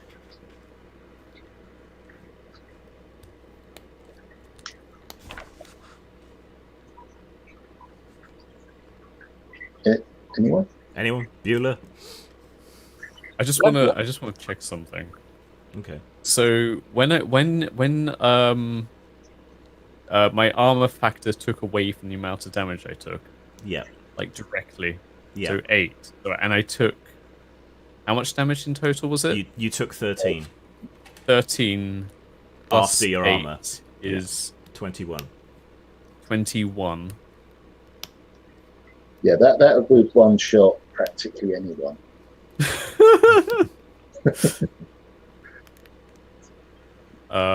Cesaro, how much health do you have left? Why, you want me to lead, do you, Celine? How much health do you have left? I've got about 11. 11. If you want me to lead, you just have to ask 20. Celine. One sec. Let's do a little calculation. 20 take away 11. Oh wow, okay, so if Cesaro would have gone first, which he was just about to before I said that I was going to go through, he would have been one shot. Or me, I'm on 5. Because you would have been immediately down to minus 4. I would have been dead. Yeah. I would have been brown. Interesting. Okay. I think that spell had your name on it, Celine, because everyone else is oh, you. Okay, let's keep going. Oh Okay. yeah, another thing, Celine. You know these test Yes. tubes got these burpers upstairs. You know these test tubes that were carrying, which they broke and they went totally nutty crazy. I broke one of my test Right. tubes the other day, and I tell you one thing: it gives you such a rush, but you just don't want to be in the same room with someone. That's all I'm saying. And I look at Kerrigan and I look at Maddox and said, "I'm sorry if I scared you guys the other day there." But I was He on speaks of the narcotic concoction pilfered from the desert raiders. They altered themselves with it. You know, they either quaffed it or took great drafts of the essence. You know, inside their potion bottles, and it filled them with a fury and a resolve to fight that was inspiring and frightening at the same time. Yeah, it made me on cloud 9, but yet just want to kill. Eight Recommend of not those? using one of those unless you really, really, really have no other choice. How did Stella? How do English people get or British people get on?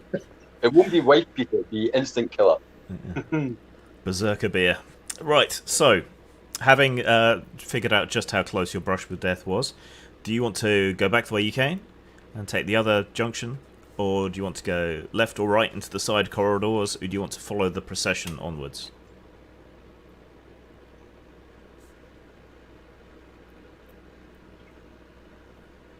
Sir Elaine, any idea? The rule was to go to the left, right? Until we hit a Yes, dead end and then let's kinda keep back. going left. Okay. Alright. So you turn in to the left. There's a little side room, and on a plinth there is a bust of a beautiful woman. Not a bust, but a bust of a beautiful woman in blue Oops. marble, sat upon the plinth and surrounded by dried and desiccated flowers. But that's it. It's only a small room, and this seems to be the only thing in it. So it's not a bust of the ancient, obscure goddess Minaj. No. Okay. Any traps in The this room? the snake goddess, you mean? Yes. Make a psychic talent roll. Was it? I get one. There are no traps in here. I've got. There is no booby traps. No booby traps. No. Like I said, No it's not that booby kind traps of in the room where bust. there's no bust. Yeah. Come I've 14 got again. She in the Sky's co-talker. Whereas our crash was the thunder in the mountain. Hmm. So if this is she,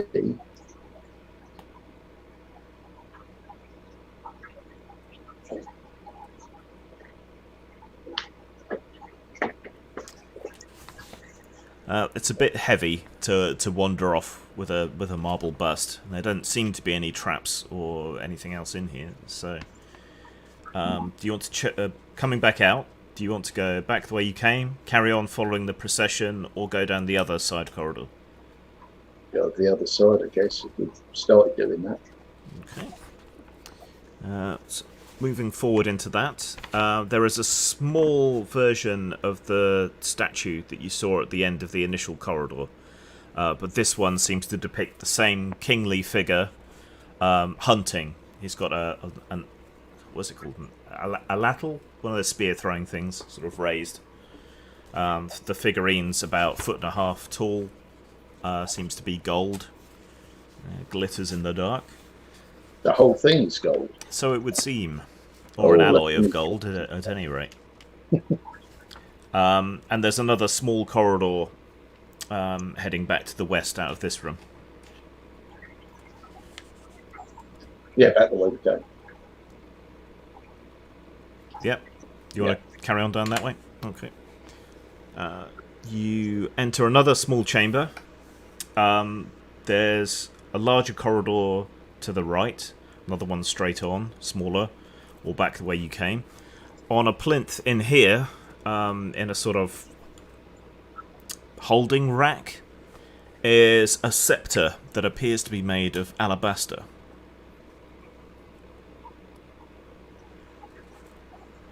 We get into the kingly goods section.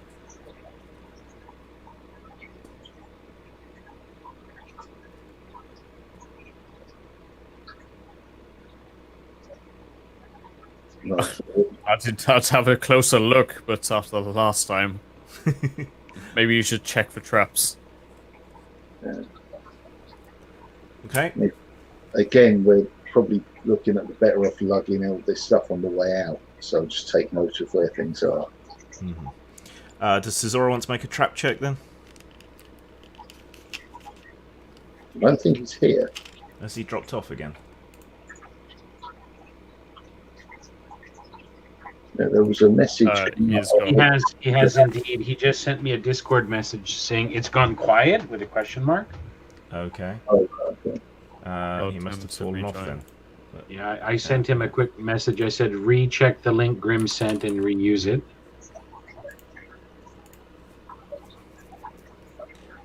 He just seems to time out rather than actually dropping off. Though he drops off for us, but on his end he doesn't seem to drop out.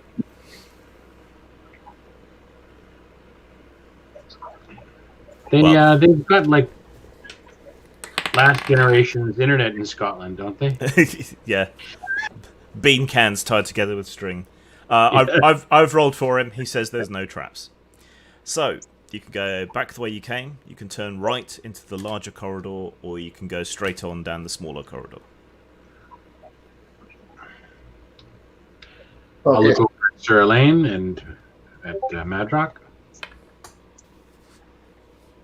It looks like these smaller ones are treasure chambers. Well, we're going to call them treasure chambers. They would call them burial goods, but Loot boxes? get an inventory on the way. Yeah, for stuff to pick up on the way out. Yeah, or I mean, if there's something that's actually useful, then maybe pick it up on the way. But because ideally, I guess if we can get all this stuff together and the sorceress can give it a once over for the figure out what it all does. Yeah, rather than doing one spell at a time, which is not the most efficient. But the interesting thing is, do they have a remove curse in this, or is that dispel magic? It's dispel magic. I know it's getting a little bit meta, but yeah. I'm not expecting magical goodies to not come without a price. So Right. I would do it, but I'm a bastard. So which way? So just keep checking out the smaller ones on the way down the main. Okay. So all right. We'll just go through them then. You're taking your time to explore everywhere. Okay. One little side corridor terminates in a door, so you leave that for now. There's a mahogany figure of the king on horseback, armed for war. A jeweled fan on a little stand. The statue of him hunting, the Alabaster Scepter, a bronze coffer filled with gold tokens and gemstones, the marble bust, a golden cloak pin with an ankh on it, a throne made of rosewood set with gems and silver inlays, but not exactly the sort of thing you can stroll off with easily. 14 grey candles set out very precisely on a semi-precious stone inlaid floor. I mean, was that 4 candles? 14 candles, not 4 candles. A bow and a quiver with 10 arrows made of horn and glue. The bow is desiccated, but the arrows appear completely untouched by time. We don't have an archer, however, I don't think. One of your hirelings is an archer. We also recovered, was it a scepter from the sucker pad demon creature in the dirty oasis? Yeah.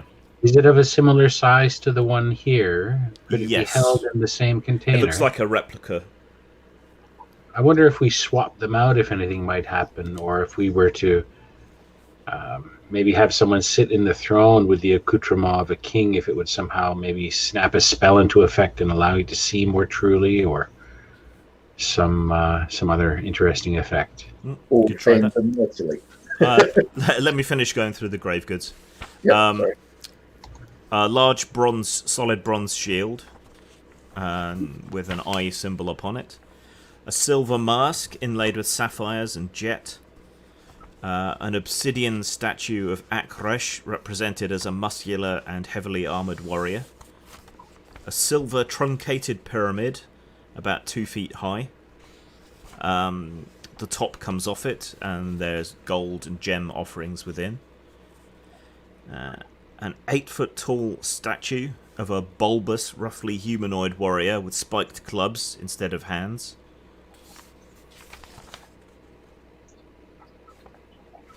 Does that look to fit the style of... It seems a little off from the rest, and there's a pile of gold and gems underneath it. That might come to life like the other statue did. I'd be careful. Statues seem to have a tendency to do that. in my head, there's a coin slot for those tokens. Yeah, it comes to life for 5 combat rounds per gold coin. Worth it. Right, so that's all the side chambers. So there's that sealed door. A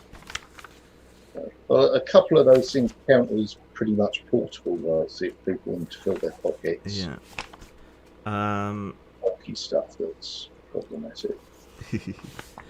And at the far end, opposite the door, there's a square chamber that glows slightly of its own accord with a red light. There's a marble plinth in the centre of the room, upon which is a brass handbell with sun symbols on it. They just sort of sat on the plinth. There is also an open corridor leading to the south from that room. So having checked everywhere else, unless you want to stroll off with anything, there's the door all the way over to the west, or there's this corridor south in this chamber, this glowing chamber. We could check out the smaller corridor first, maybe. Did you want to pick up any of the treasure now, or did you want to leave it all there?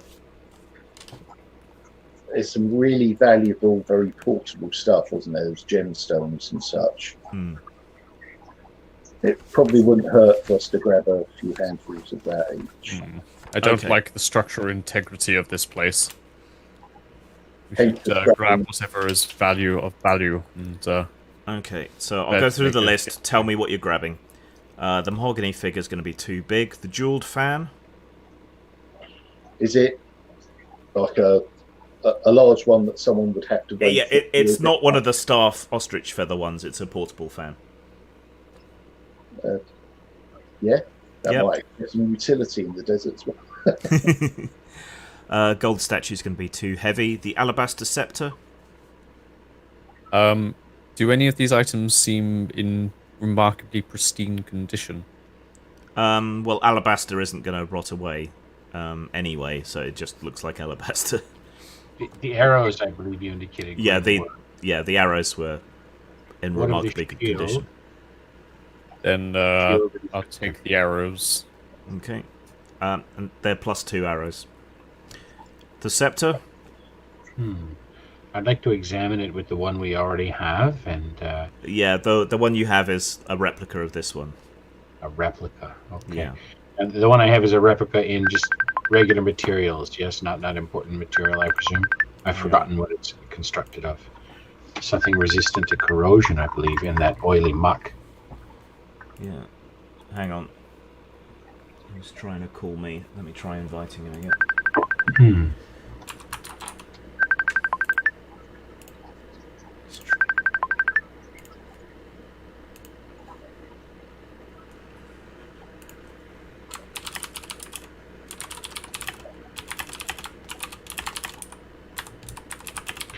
Whenever I hear the word alabaster, I think of Anne Rice and her vampire series, and then I think of the police song wrapped around my finger.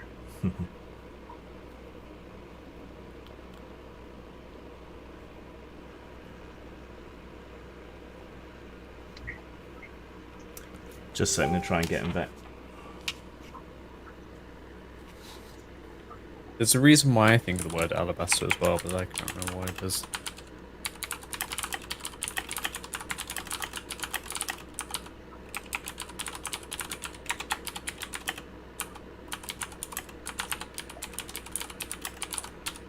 Yeah, that ended up Egyptian as well, doesn't it? The ones who must be kept.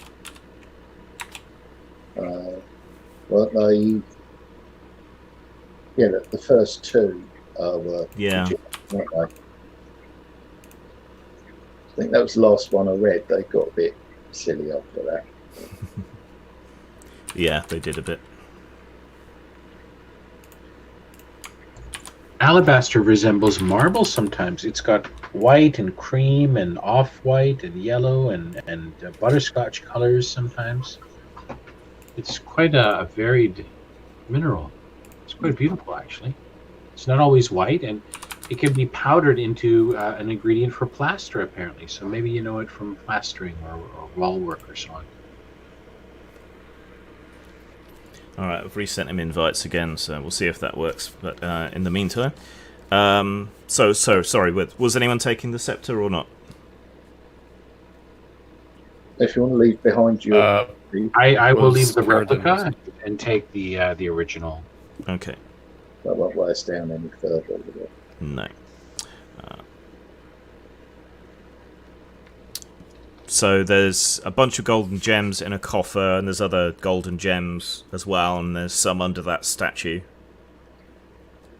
What of the face mask you mentioned? So yeah, I'll get to that in a sec. So there's the Okay. ankh-shaped badge, cloak pin. That's not bulky, then Yeah. it's not. Throne is going to be out of the question. Probably don't want to mess with the candles and the weird summoning circle thing. If we all carry it together. You let slip summoning circle. You say Yes, that's what. Carradine would have recognised it, as would. so. I was waiting to get to that. I still want to get to it, but I was waiting. The shield's going to be a bit heavy to just stroll off with. There's the silver mask. I think if we make use of the summoning circle, gents, I should probably be wearing the mask so that whatever summoned might recognize me as an authority while I hold the scepter. We might see if that works. No, bad idea. You're shaking your head. No. No. I just wanted to see if the candles were mentioned. Were the candles burnt down at all? Has this thing been used or activated? Hang on. If they're fresh, not fresh by this time. If they're virgin, been lit, then not a problem. If they've been used, then that something is probably. I mean, it might have been the thing that animated the gem that blasted the knight. I don't know, but. it might summon that double punchy armed goblin creature, right? That little statue, token. The candles don't appear to have been burnt. Why does this always get rid of me when it's just that things are getting interesting? I don't know. Oh. It must have locked your connection when it dropped out for whatever reason. No, my signal was right. My Wi-Fi signal was full blast. Who knows? Right. So, yeah, do you want to mess with the summoning circle or not? I'm very curious, folks, but I won't gainsay anyone if anyone has an absolute veto on it. Well, do you actually know anything about summoning things? I've read a few things. I mean, if you know what you're doing, and you know what you're going to summon, and you know that you can control it. No, I don't know any of that. No. But I'm very curious. So do you know anything about nuclear weapons? Oh, I watched Roger Ramjet once. Let's play noughts and crosses. What was that? So I imagine that in the Dragon Warriors game, that the trucking with summoning circles and so on is like heavy mumbo jumbo. Yes. Yeah, that's very bad and wrong, and you shouldn't do it. Well, I don't know. I mean, you've got elemental summonings. Which, Yeah. If you're an elementalist, or if you've got a potion of one of the essences. But you've got Death Wish. Well, yeah, they have got the whole demonology thing going on as well. But unless you're part of that, Yeah. Why don't we then collect these things and just melt them into puddles of unusable goo right now? Yep. That should be. Yeah, you can gather up the candles and burn them. They give Yes. off a rather foul smell, but nothing bad happens other than the stink. Okay. And that little goblin punchy armed statue thingy, Yeah. the spikes, is that combustible? No, it's made of stone. It's made of stone then. Okay, should we maybe smash that up and then just litter it in the fire remains of the candle? If it hasn't started up yet, how about if we avoid that room? The Given red your- light room? Given Shades of your Amsterdam? record with animated statues. Yeah. Oh, yeah. Let's And go it- for a hat trick. I actually thought maybe something could be summoned up and put into that statue. But Yes, not animated. any knowledge at all, just. Curious about that red lit room. When you cautious one, you gauntlet. Well, we've picked up loads of treasure so far. Yeah. Oh, can we assess the most valuable of the gems so we only pick up the good stuff? Yeah, you can pick out the best ones. Okay, so after you've been through all of these side chambers, so your choices are the southern corridor from the red room, or the door. Did I say that out loud, by the way? You said something out there. I just went sparkly.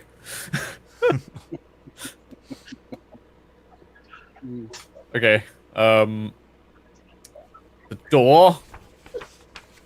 Yep. Okay, so you trog over to the western side of the tomb, if you're keeping your bearings right, and open the door. This one seems to be a proper actual door. You go down a short flight of stairs and arrive at a second door.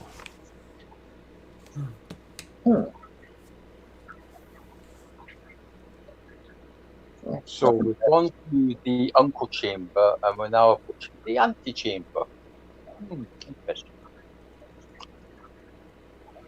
This second door is ornate, largely perished wood, but where it's been inlaid and worked with metal in the shape of skulls, it holds together better. Skulls again, huh? Yeah, seem to be fond of skulls. This isn't 40k, so they're not going to be good, are they? No. They're not good in 40k? What are you talking about? Nothing's good in 40k. Well, no, but they're very much part of the Empire in that. Even the fluffy anime space communists aren't good in 40k. Nothing in good with skulls, period, room. What the hell are the fluffy space communists? I vaguely know 40k, but The Tau. okay, that's a faction that's before my time, I guess. Yeah, relatively recent if you only read the first sort of edition. Yeah. Not my sort of thing, but I like the Inquisitor books, like the fiction of the 40k stuff. He's quite well done. Dan Abnett, similar. Pretty impressive, even if you don't like the setting. Anyway, we digress. Tau looked awesome. I actually think I remember the Tau being released when I got into 40k, and everyone was buying into Tau. It was very polarizing, as I recall. People either were Tyranids, didn't they? Yeah. I liked Imperial Guard. SES, Saturdays and Sundays Rugers.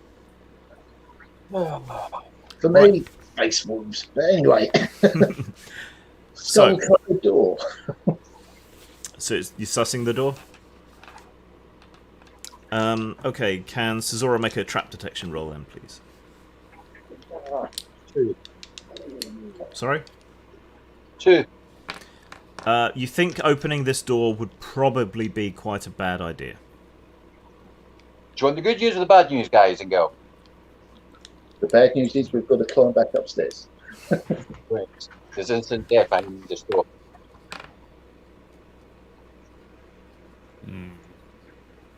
Here's the good and then the bad. Was there another way? Yes, Was you can this- go back to the red room and take the southern corridor from there. Or wait for someone to stupidly ring the bell, because that's obviously going to go well. Or you could just put a portal on the door and find out what's through there, then close the portal quickly again.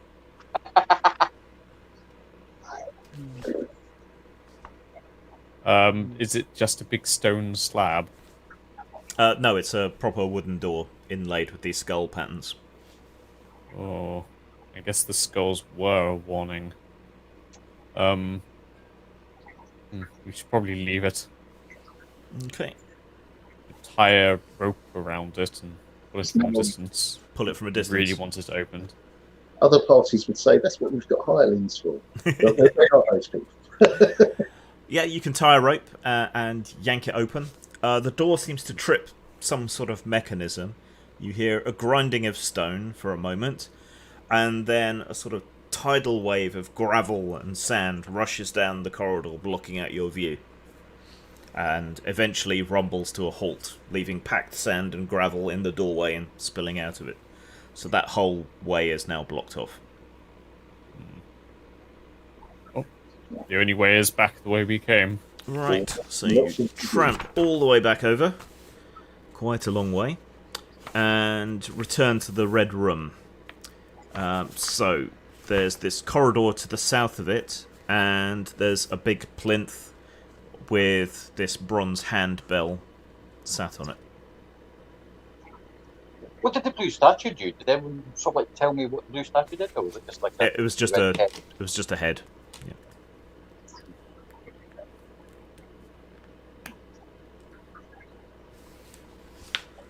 So you can tinker with the bell or go to the south. I see what he did there. Everything seems to be a trap here. Any traps, Grim? Make a sensing roll. 5. You don't think so. But But there's nothing. Nothing is good. No yeah, traps. the room makes you uneasy, but you don't sense any traps set here. When you say uneasy, does it give me a vertigo feeling, or queasy, or An unnatural, creeping, crawling feeling. supernatural feeling? Yeah. So this light is, we've seen like moon glow and similar. So is it just that with a colour filter, or is it light coming from something? It seems to be some sort of residual magical effect. You've seen Moonglow. It's similar but weaker, but then it's probably very ancient. Ah, so the red is the low battery warning. Yes. Low battery. Please sacrifice someone. That's fair. Shirley, I have a word for you for it. I don't like your leadership. It sucks. Yeah. Right. If someone wants to ring the bell, but I suggest we should leave it. I'll ring it if you pay my resurrection spell. I don't want. But that's not a thing. I'll ring the bell if you bring me back. That's a long way to carry someone though, because Yeah. Exactly. I think you have an unusually large amount of elixir vitae, so you could bring him back. Yeah, if you want to have the minus. You want to come back changed. No, not metagaming. Yeah, a changed, weakened, and lesser thing of the undead. Master, take me water. What was that reference to? Renfield. No, Oh. Quasimodo in Hunchback of Notre Dame. Okay. Take me water. Take me water. So Do you want me to ring this spell or not? Particularly. Does Astrogard have any input on what it might do or be connected to? Astrogard? Yeah, yes. Well, this chamber seems to be a sacrificial chamber. Bells are associated in many cultures with either giving thanks or Safe passage. relating to the unnatural. On balance, I would say leave it alone. one way or the other, it will attract attention. There's plenty of other treasure. A bell doesn't seem worth it to me. So it doesn't ring a bell then? Haha, no. No, it does not. We are so tantalizingly close now. Oh, I think. Oh. I think we should press deeper. Yes, let's. Right. You tramp down along the corridor, following the procession, which is still carved into the walls. And at the very end of this long corridor, it's about 50 meters long, with a very slight slope down deeper, you arrive at another sealed doorway. Does this have skull? It does not have skulls on it, no. It's another sealed stone doorway that will take effort to haul open. Right, Everyone, I'll use get my up, let's spidey push it sense. open. I'll use my spidey sense before anyone touches anything. Okay, so you're going to muscle up to it and haul it open, or you're going to spidey sense first? Okay, make a trap detection roll. 1. Ooh. Okay, you have a sense of dread coming from the room beyond the door, but nothing from the door itself. Right, the door's clean, but beyond it, I don't like the sense of it.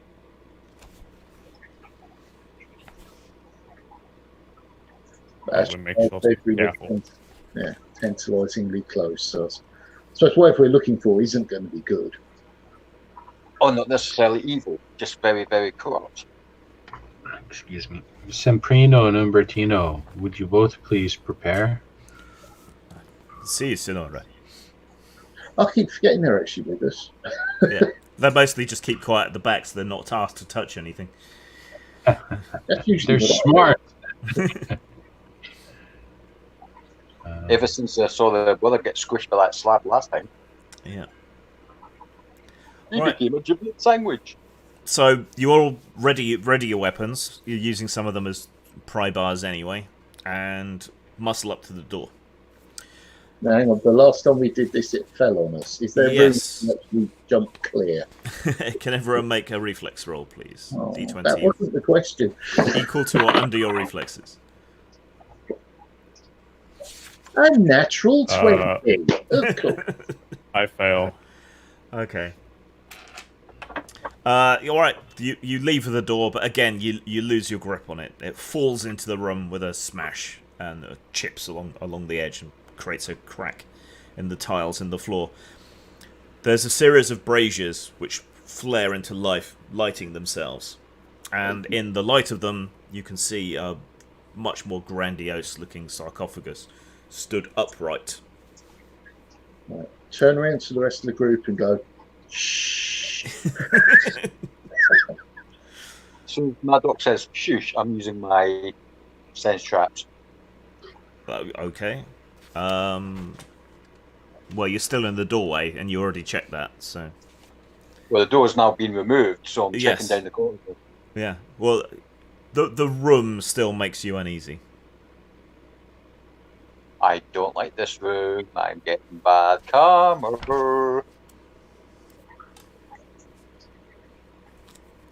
And is the knowledge you're seeking, young man, that Sarcophagus by any chance? This could be the final burial chamber, but we must go in to check, and from what you're saying, we shouldn't, or should we? Well, you're the one who wants the knowledge. We only just hardlines.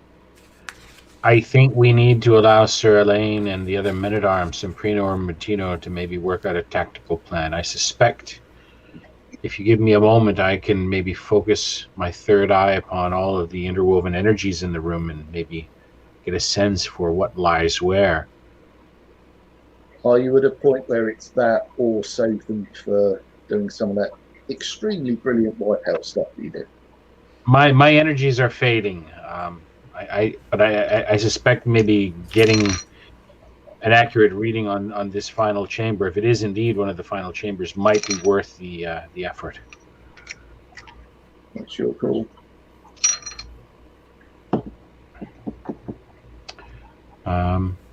I will, if Sir Elaine, you will shield me a bit and the others, and just so I'm not a prone to... Save your power, lady. I have some magics of my own, says Astrogard, and mutters the invocations to see auras. The room has a slight enchantment to all of it. It doesn't feel malevolent in and of itself. That sarcophagus is powerful. It's extremely charged with the energies of the weird. And the twisted. But other than that, I can tell you little more. Do tell. And that very clearly, then, gentlemen, is our target. Well Perhaps then. we should step briefly into the room, leave this corridor open here so we have a bolt hole, and gather ourselves around the standard and prepare accordingly. Which we can't shut the damn thing behind us if we have to run. No. Is it propped up against the wall, or is it just standing upright in the centre of the room? The sarcophagus is standing upright in the centre of the room between these 6 braziers. That's very ominous and kind of Hollywood-esque there, right? Mm. Just like a black pillar out of 2001 or so on. Yeah. But this one is, it's covered in gold and semi-precious stones, unlike the black sarcophagus earlier. This one's much more grandiose. Oh, I have a bad feeling about this. Someone else agrees with me. Does Astronaut know if Guthron's wife was, like, did she kill herself to join him in the afterlife, or did she die before? I do not know. It would have been tradition if she was still alive to be killed alongside him. So the follow-on question is, if do undead things see magic? After a fashion, they're between one world and the next, so they can see some spiritual energies. I would imagine they'd be able to sense living creatures and hone in on that energy so they could feed upon it. It's just, would there be an advantage in an illusion of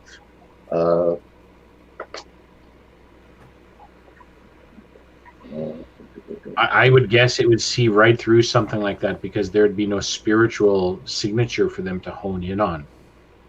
Mere matrix of light and so on might not function.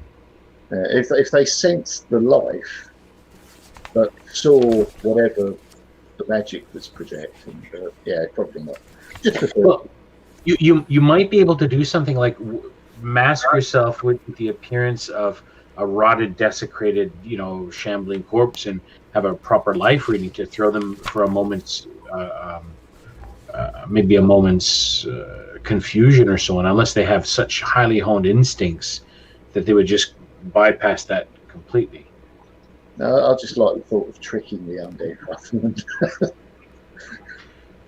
I wonder, Madrock and Cesora, you should maybe take positions in the blind spots behind that sarcophagus, maybe up on the platform itself, and 2 or 3 of us be arrayed here as a distraction, and then you can strike from the shadows in an opportune moment. Remember the acid splash and the explosion in the other one? I don't want to be anywhere near it for that initial. I don't think it should. Really. How long might it take, Grim, for 1 or 2 of us just to jog back to the entrance in our baggage and mule train? You shouldn't run into any trouble, but it'll take quite a while. Okay, maybe too long then. I have a scroll of Sword of Damocles on the mule that might prove ideal at this point, just to suspend right up there. Don't you have to target that on a being rather than just an area? You can set it for a trigger, so you could summon it above the sarcophagus and say, if anything comes out of the sarcophagus, attack it. I would allow that amount of hedging. The spell description also allows one to just release it as an attack, so it can be suspended up and you just trigger the fall. Yeah.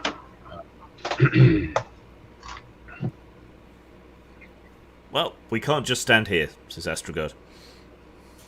So, do the rope on the lid, same as the last one. Yep. It's about the safest. Okay, 1 second. I just need to check something. Is my mic on here still? Yep. Yes. I would like then with one of my shield bearers here. I guess we'll have our standard bearer Umbertino ready, and Semprino with the shield. Then we won't have an archer ready. Once we're ready to throw that coffin open, I would like to be maybe in a corner of the room, maybe hidden a little bit, so that I can unleash a spell and kind of ambush it while its attentions are elsewhere, so that I have a better chance of hitting. Okay, so you're readied. I'm going to ready the spell Shadow Bolt. Okay. and I'm going to try and make use of a moment where it's distracted or engaged in melee with 2 or 3 of my compatriots before I unleash that shot. Okay. So you got the rope tied around. Keradan's taken cover in one corner of the room. Ready? Yes. Is it worth casting that large shield around for some? Probably not. It's a bit heavy. That was the point. If this opens up and does that splash thing, it won't affect. Yeah, but I mean, if you're using a rope to open it at a distance, yeah, Okay. if there is another splash, it shouldn't hurt you anyway.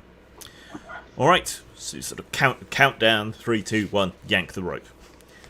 All right, the front of the sarcophagus is hauled open and tumbles to one side, and a grotesque, inhuman body falls out of the sarcophagus. It seems to be a man with antelope horns and desiccated bird wings, but the whole corpse is just shriveled and dry and amounts to nothing. But as it falls out, a handful of gigantic vipers also squirm out. But you were all ready. Yeah. So before they can do anything, you can have a go. So you're all at a distance. Keradan was ready. Do you want to waste a spell of that power on a giant snake, or not? Absolutely not. I'm going to, if it's possible for me at this distance to unleash a firebolt instead, a dragon's breath, 20-meter range. But you'll have to change spells, so you'll lose your held action. So you'll drop back into normal initiative. Okay, Caesura, you see the sarcophagus pull open. This grotesque body, this mishmash of animal and man falls free, and then a handful of giant vipers spring forth out of it and begin slithering across the floor towards you all. You mean like one of those a jar of peanut brittle snake things? Boing. Spring snakes, yep. Nice. Ah! Snakes!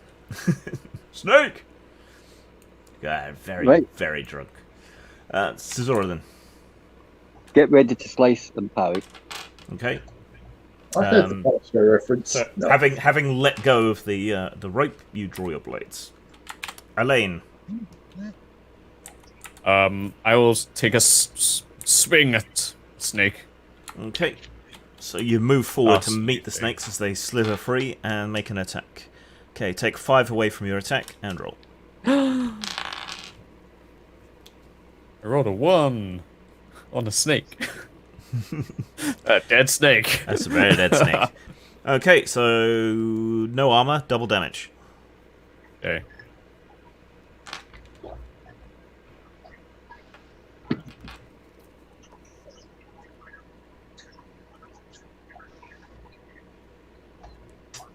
Uh, 20. Okay, yeah, you spring forward and Fuck! split it in half with your blade, halfway down its length. It's annihilated. More of these giant snakes are pouring forth out of the thing. Out of the Use that sarcophagus. on something bigger, but okay. Right, Madrox go. When you say large in comparison to normal, or large as in end of the first Conan movie? not quite Conan size. They're about 2 meters long. I knew you'd get the reference. Love it. Okay. I don't think throwing oil around down here would be a good idea. So I guess I'll just throw a dagger and rely on avoiding them if anything. Okay. Roll under your attack. 6, yes. And roll damage. And this was 6 damage. Okay. You hurl the dagger. It stabs through the side of one of these snakes. It coils and hisses and twists around it and seems mortally wounded but not dead yet. I've made a hole for the belt I'm going to turn it into. Right, Keradan. I'm going to. The snakes are not approaching us; they're approaching the others. Yes. Yeah, well, they're not approaching you, they're approaching the others. Okay. I will stabilize Semprino's shield from him and say, "Do your stuff," and I'll just hold the shield and I'll become guarding him while he fires off a little bit. Okay. The standard, you mean? Oh, the standard then. Okay. Well, Yeah. I was beside whoever had a shield ready to shield me. Yeah, Semprino carries the shield, but he does a lot of archery normally. But yeah, so if he's giving you the shield, that frees him up to shoot. Right. So that will be another round of us then rejiggering and rejuggling. I'm not gonna waste magic on snakes. So I'll allow him to unlimit his bow and get a few arrows ready for the next round while I take over just holding the shield as a bit of cover for him and us. Yeah. Okay, and Ubertino sets the standard, so everyone has +2 defense from now on. Right, and the snakes hurtle in. So the first person the snakes can attack is Elaine, who came forward. So 3 of the snakes attack Elaine. What is Elaine's defense split 3 ways? My defense split 3 ways is... And you've got +2 on it. Dividing, thanks. 6, 6, and 7. Okay.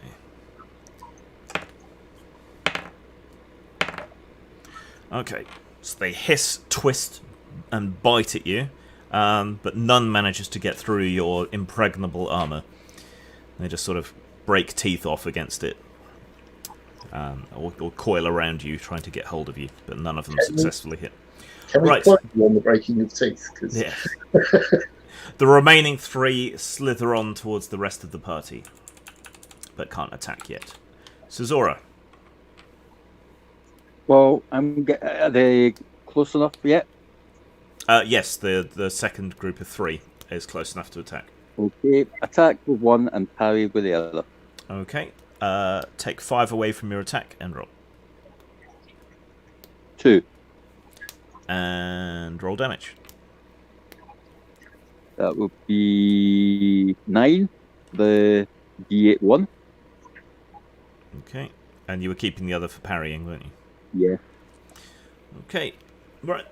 You cut off a section of the snake down towards its tail, but while it's bleeding and clearly hurt, it's still going. Right. Elaine.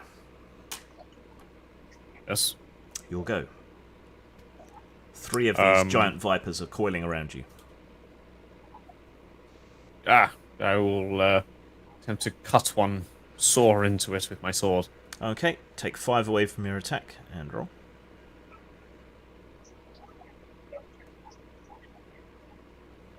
I hit. Roll damage. 5. Okay, you grab hold of one and hold it down. I don't know where the neck of a snake ends, but somewhere there, and lop off its head with the end of your sword, tossing the corpse to one side. Steve Irwin would be proud. Madrock. Throw another dagger at the one that's near me, unless it's going to be in melee range. It will be able to attack you in melee on its turn, but it's not quite to you yet. Cool, I'll throw then. A 1. I think that's the first combat 1 I've ever done. So double damage. So is that roll twice or... Roll twice, add together. Roll twice. 8. Is the bonus doubled? Yes. Nice. So that's 10 damage. Okay, so as they slither close and it rears up, mouth open and agape, ready to bite, you throw your dagger straight into its gob. Kick ass. And it flumps to the side with your dagger through its head. Right. I've had it with these snakes in a tomb. Motherfucking snakes in this motherfucking tomb. Though for all the motherfuckers, you've not run into any mummies yet. Caradon's go. I will continue to hold this shield as a ward so that I believe it was Semprino Yep. can fire at one of the lizardy Yep. atrocities, assuming he has a safe shot. He's the archer. He knows his business better than I do. Yep. I'm just happy to let the men-at-arms go to town. So he draws an arrow from his quiver and fires, narrowly missing one of the snakes. Ubertino continues to hold the standard. And You're doing great, everyone. Keep at it. Rah, rah, rah. Right. The The two snakes continue to attack Elaine, but unless they get a crit, they're not going to hurt him. And the other two snakes that slithered towards close combat both attack Caesura. What is Caesura's defense split two ways? Theologically, that's 8 on one, 7 on the other. Right, one manages to bite you. What's your armor factor? 3. Okay, its teeth do not penetrate your armor. Mhm. And it's your go. The one which tried to nibble me. Yep. Is Well, it they still both tried. Is it still sinking its fangs into me? But it's still, attached to your armor. Right, the one which is biting into me, I'm going to slice. Just one attack? Yep. Okay. Take 5 away from your attack and roll. 6. And roll damage. 10. Alright. You carve a huge section of skin and flesh off one side of it, but it only seems to anger it more. Elaine's go. Seeing as that's worked, I'll try again. Okay. So you grab for another one and make an attack roll at -5. I miss. Wow. Oh. Rare. They're too slippery and swift for you to pin them down. Madrock. Throw on him, so I will. I'm not going to risk throwing to combat. Is that problematic? It can be. In that case, I will use my jump and acrobats things to get there, and I'll slice one. Okay. Make an attack at -5. 3. Hell yeah. Roll damage. Maximum 8. Okay. So you spring forth, grab one of the snakes away from Caesura by its tail, smack it senseless against the wall, and then hack it in half. That's a lot braver than what I was planning. No. Does the job. Right. Keradan, still cowering? No, I'm just firmly holding a shield up for Semprino. Yeah. Everyone is doing a wonderful job. They don't need me to muck things up for them. Whatever you say. Right. Speaking of Semprino, he knocks another arrow and fires it, striking one of the snakes that's near to Caesura. It pierces through it, but the snake keeps going. The arrow sort of wiggling like an extra tail. Ooh. Right. And it's the snake's go, so 2 on Elaine continue to try to bite him, but to no avail. And the one remaining one on Caesura tries to bite him, but fails to land a blow. New turn, Caesura. The one which has just tried to attack me, I'm going to shish kebab it. Okay, it's got an arrow sticking out of it already, so you should be able to finish it. Make an attack roll at -5.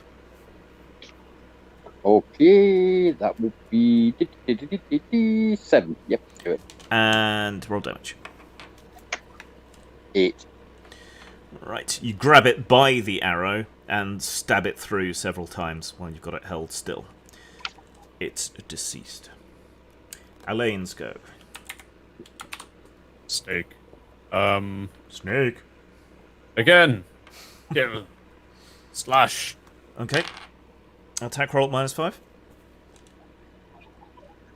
Hold on. I have to add this up. Maths. My arch nemesis. Yeah, unfortunately, a bit of a dip. Like I stairs. hit Okay, and roll damage. when it comes to simple maths. 8. 8 damage. Okay. Alright, you do manage to get hold of another one, though it's slippery with the blood of its compatriots. You hack at it with your sword and cut about a third of the way through its sinuous, ropey body. But it's still hissing and trying to bite you. Madrock. Okay, so the assassin's now clear, isn't he? Yeah. That one in him. So I guess go over and attack that one. The one. Help Hang on. Elaine. Yeah. That's the only one left, isn't it? There's one with an arrow. No, that one's dead. There's 2 remaining on Elaine. One's grievously wounded, one's unharmed. Well, I'll try and finish off the wounded one. 'Cause Okay. I'm unlikely to do anything. Make an attack roll with no penalty. 8. Made it. Damage. 6. Right. You pull it off him and stamp it to death underneath your boot. Keridon. The one that remains, is it the intact, undamaged one? Yes, it's the only one that remains alive. All right, I will unleash a dragon's breath at it. Okay. Uh, So you've got a 50% won't chance. You've got a 50% chance of hitting it. So Okay. 10 or under. 1 to 10. Let's hope. 13. No, I miss. But it wasn't a botch, so you don't hit Elaine, but it's a close thing. Yeah. Okay, at the expense. Your beard is singed, but the snake is unharmed.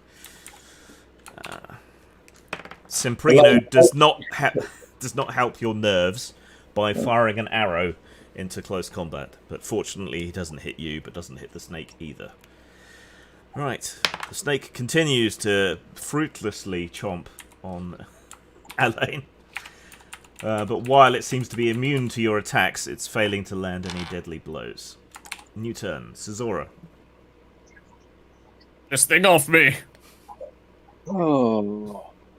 It's wrapped around my neck. I'm going to stand my guard around this corpse which fell out. So if this snake does get taken down next turn, and this corpse comes to life, I'm going to sort of like attack it from behind. Okay, so you're waiting in case this corpse springs to life. Yep. What are you doing? Choking me! Help! Stop being a faggot, Sully, and take it on. You've done the other ones. God. Right, and it's Elaine's go. Yeah, I'm going to try and run it through. Okay. Struggling with this thing. Oh no, it's been attacked. So yeah, just don't miss. I just hit. roll under your attack. Okay, and damage. 7. Right, you manage to pull it off from around your neck and hack at it, but because it's sort of hanging loose, you're not getting as much impact in the blow as you would prefer. But one more good hit should finish it off. Madrock. I'll attempt a good hit then. Okay, it's already used its defense up, so just roll under your attack. 12. Done it. And damage? Because of the bonus, but I've done it. And 7. Right, yep, you manage to grab hold of it and drive your dagger into it and then drag it down through its body to finish it off. The hissing comes to a halt. The snakes are all dead. Boots and belts galore, guys. Astrogard scurries over to the weird-looking body and searches it over. It has a small idol in one hand, carved in the shape of a squat, malevolent-looking god or demon. He prizes that free, looks at it, and then tosses it across the room in anger. This is a fake. This whole place is a fake. This isn't a real body. It's stitched together pieces. There must be another way out. Blast this tomb. Someone, just look everywhere. Right. Can you all roll a d20 under your perception, please? I was going to use my psychic to see if there's any illusions. No. I cannot. I still want to check over that body because that was. I don't know. What? Can I see that it's been stitched? Once you together? look really close, it has been quite expertly sort of embalmed and stitched together. And it looks like some magic has been used to kind of blend the body parts into one. Because I think some of the stuff we'd seen on the walls would have mentioned if it had wings or. Yeah. Didn't look quite right. Did anyone succeed on their perception roll? Yes. Okay, you do find a secret door, a hollow panel in the western wall.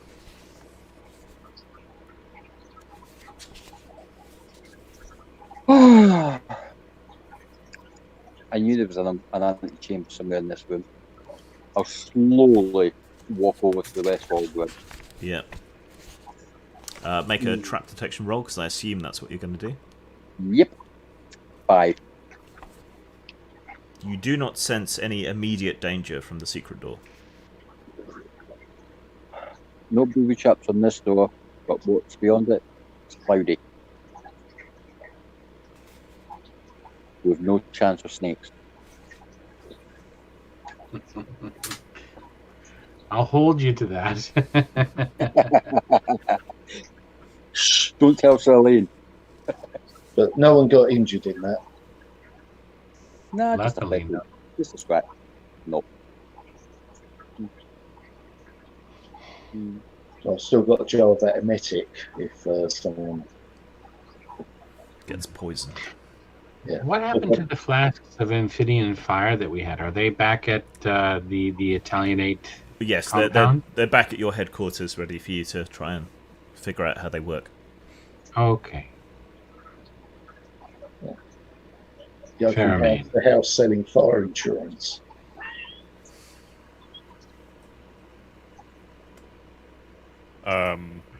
Let's go through. Okay. Once you prise open the secret door, there is a tunnel. Unlike the sort of sandstone that most of the rest is built out of, the walls here are black basalt. There are the long, desiccated, gossamer-like remains of silk curtains hanging across the corridor at quite sort of regular distances. They sort of brush your face like cobwebs and crumble away as you make your way down. And it is down. There's a definite slope here. Eventually, this slender corridor enters a square chamber, unlit. No magical braziers spring to life here. It's just a deep, dark, black room. The walls almost seem to suck in the light from your lanterns. And in the center of this room is another black, featureless basalt sarcophagus. It stands in the direct, exact center of the room. There are ramps 4 meters across on each of the corners of the room, leading down towards the sarcophagus. And they have large, round blocks lying at their end, like enormous bowling balls.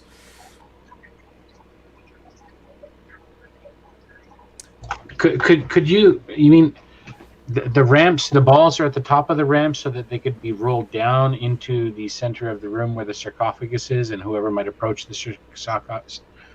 Yes, you get a definite sense of impending doom from these gigantic round rocks.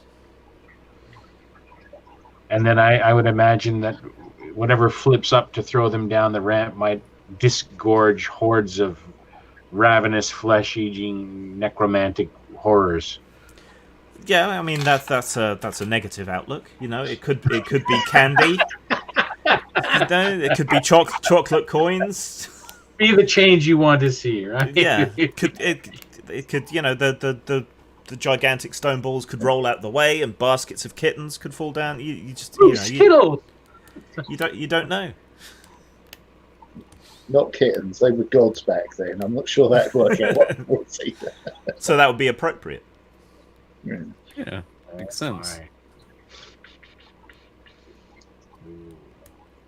But I love how you give the ref all these ideas. That's just he needs them not at all. Well, Grim's got years under his belt, I'm sure, and whoever wrote the module has probably done a fantastic job of filling it with all kinds of horrific, death-dealing monstrosities. But being mostly a DM myself, I've taken many of the ideas from players at a table. Just what could their fears be, and it allows them then to feel as if, oh, I did a good job predicting whatever else might be there, right? Yeah. Shh. Don't give away the secrets. Okay, there's nothing to see here behind the curtain. I'm deathly scared of blowjobs. You will be if it's an undead mummy giving it to you. Mouth to mouth. Dear Lord, I can just see Tracy Ullman all dolled up the wrong way. There's no wrong way for Tracy Ullman, sorry. She is a bit of a firecracker, isn't she? This is that misogynic gamer culture I've heard about. Well, she's a firecracker. I meant on many different levels, especially her wit.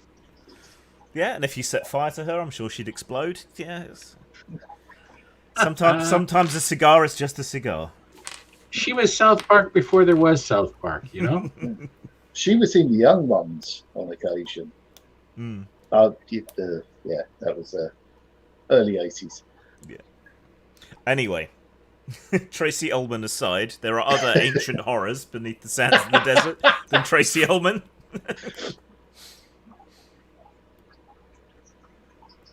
I just had an imagination of seeing Mr. Staples down here. I don't know why. So, I will allow Sir Elaine and the others to take charge here. I'm out of my element in terms of how we approach this thing. Whatever might be there, maybe I should hide in the corner this time, but I don't want to get smucked. how many more magical energies do you have? I have enough energy left to unleash one shadow bolt, and I'm spent. So keep that for the big bad. on the basis that we are squishy compared to large stone things, would I be correct in assuming that we would not stop the progress of one of these balls at all? We would just be a small footnote in history while it rolled onwards. Yes. Yeah. So where would that end up? And They would would it end up reset? around the four sides of the sarcophagus. If they didn't smash it into splinters upon hitting it. Do I feel like I'm in a God's game of Kerplunk? Yes. I thought so. One of those executive toys, the balls hit each other and just keep... Yeah, sounds about right. Yeah, Sounds about Newton's cradle. Yeah. Oh God. Oh God. The things I do for money and wealth and fame. Okay, so have we got anything of the size that would wedge those balls in place, or can we preempt it by rolling them off of that? You said there was like a trap. Yeah, it would take a lot of effort. You could roll them out of position so that they wouldn't go down the ramps. You could roll them off the sides instead. I think that is well worth the effort, rather than trying to do something and wait for the Indiana Jones reference multiplied by 4.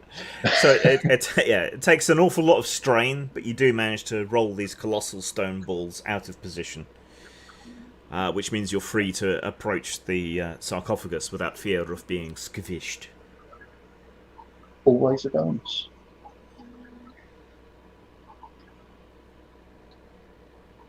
Right. So, prise this open then. Before you prise it open, I'll try my spidey sense. Okay.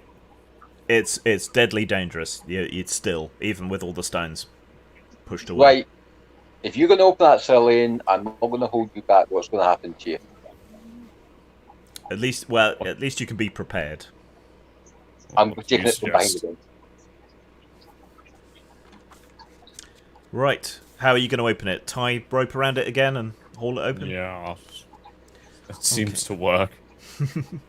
Okay, so you take cover in the various corners. The ramps provide a little bit of cover, and haul on the rope. The front Hide of the behind one of those big stone balls. Yes. Yeah, you got your rocks off, and now you can use them as cover. There we go. Classy. That's me.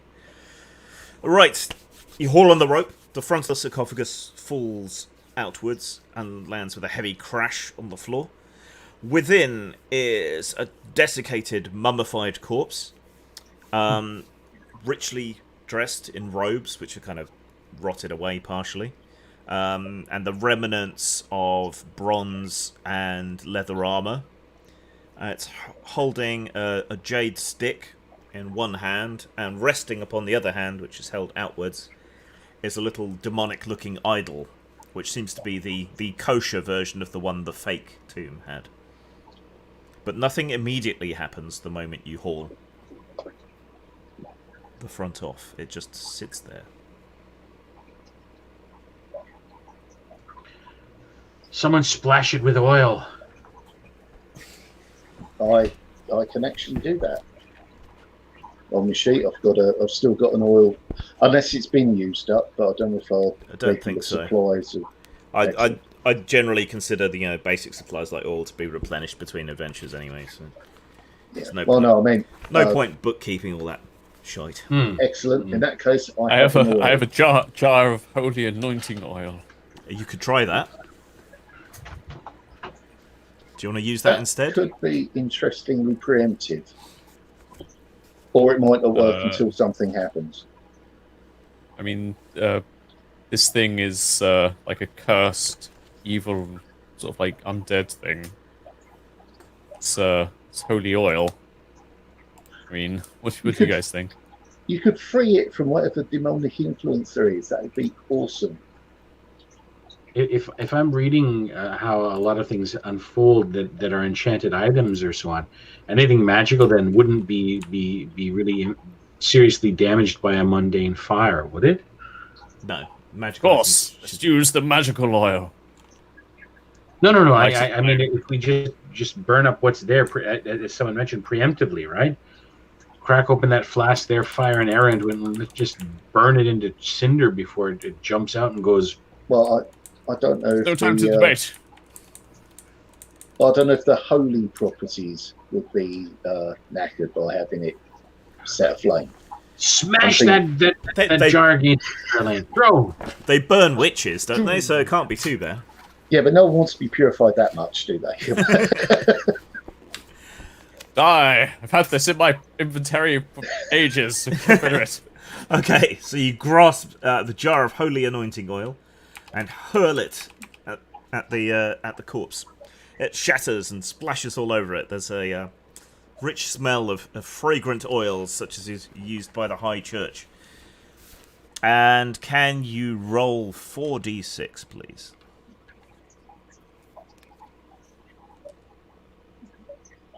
Sir Elaine, I'm guessing, yes? Yeah, 4d6. 13. Okay. As the oil strikes it, it seems to sizzle and burn and eat away at the flesh like acid. The mouth of the mummy drops open in an unholy shriek of agony as the oil burns into it. There is a distant roar like thunder. The tops of the ramps tremble, as if that's what would have set the rocks off, and sand begins to pour into the chamber. Oh, fuck. Right. Oh, fuck, indeed. Well, at least we're not squished as well. Yeah, but the thing is, it wasn't looking that great beforehand, because it was a mummy, but now it looks decidedly near death. Cesora. melted mummy.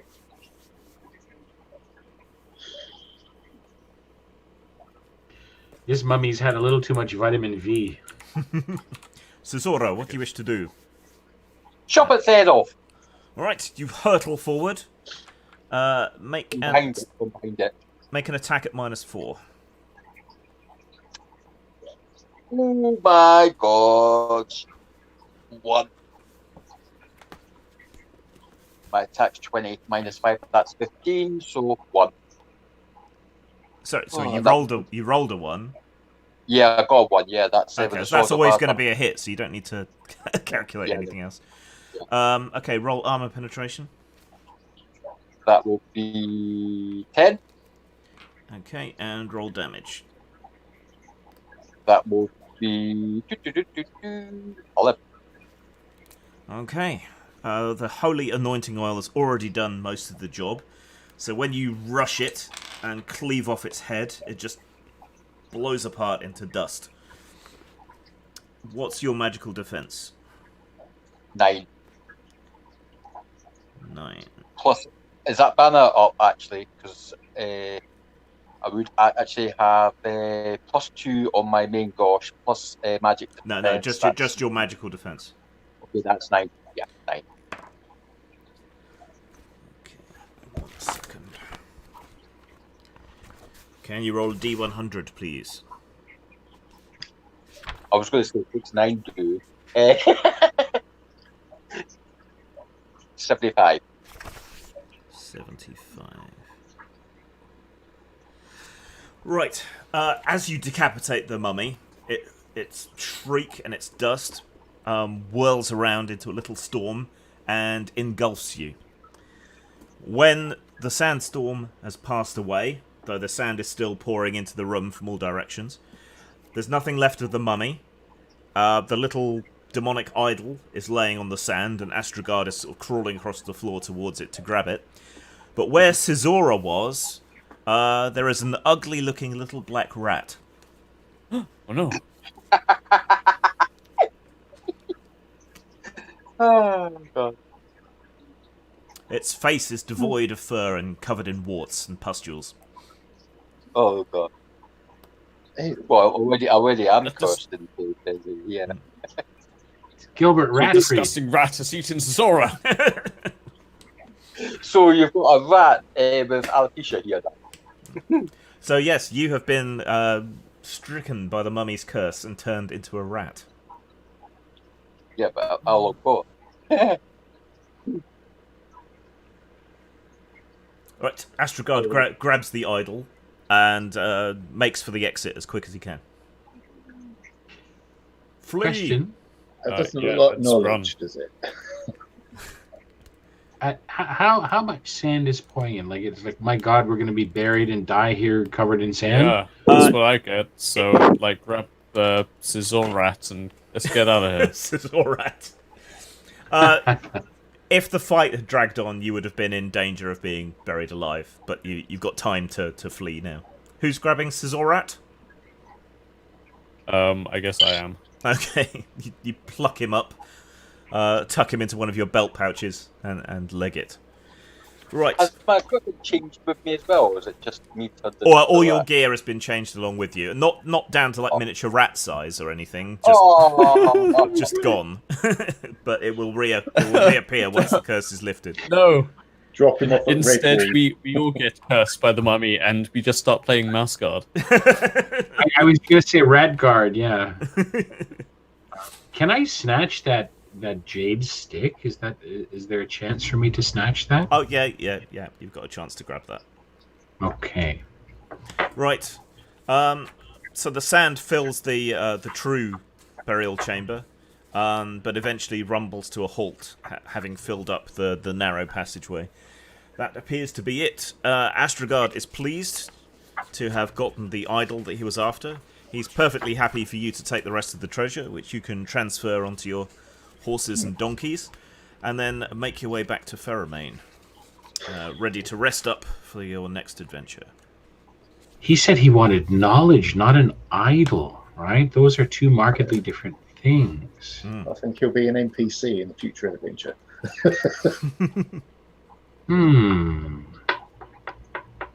Could be like a Jedi holocron for demonology. Again, Either I way. shouldn't be putting these ideas out. Either way, he seems happy enough. Anyway, that's the end of the adventure for tonight. I will sort out your experience points and everything. Would that be a kind of a Necronomicon? Possibly. So, is there anything in particular anyone wants to do in downtime? Other than no longer be a rat, perhaps, in Cesura's case. Yeah, we're going to have to get that sorted out, aren't we? I may be able to dispel the curse, so that's something I could work on. Yep. By casting maybe one day, try casting maybe 10 magic points worth of dispel magic on it. Yeah, at some point in your downtime, possibly on the journey back, a dispel magic of that power level will be enough to return him to normal. Nice. Okay. I'll consider a little bit what I'd like to do on downtime. If I could maybe give you that information before our next session starts. Yep. Okay. And I'll see you guys on Tuesday then, all being well. Those who can make it. Yeah, I'll see you guys Saturday, but I'll be watching you on Wednesday. Okay. All right, take Thanks, care, everyone. all. Thanks for playing. Good night. And Okay. good night Bye. to all the viewers.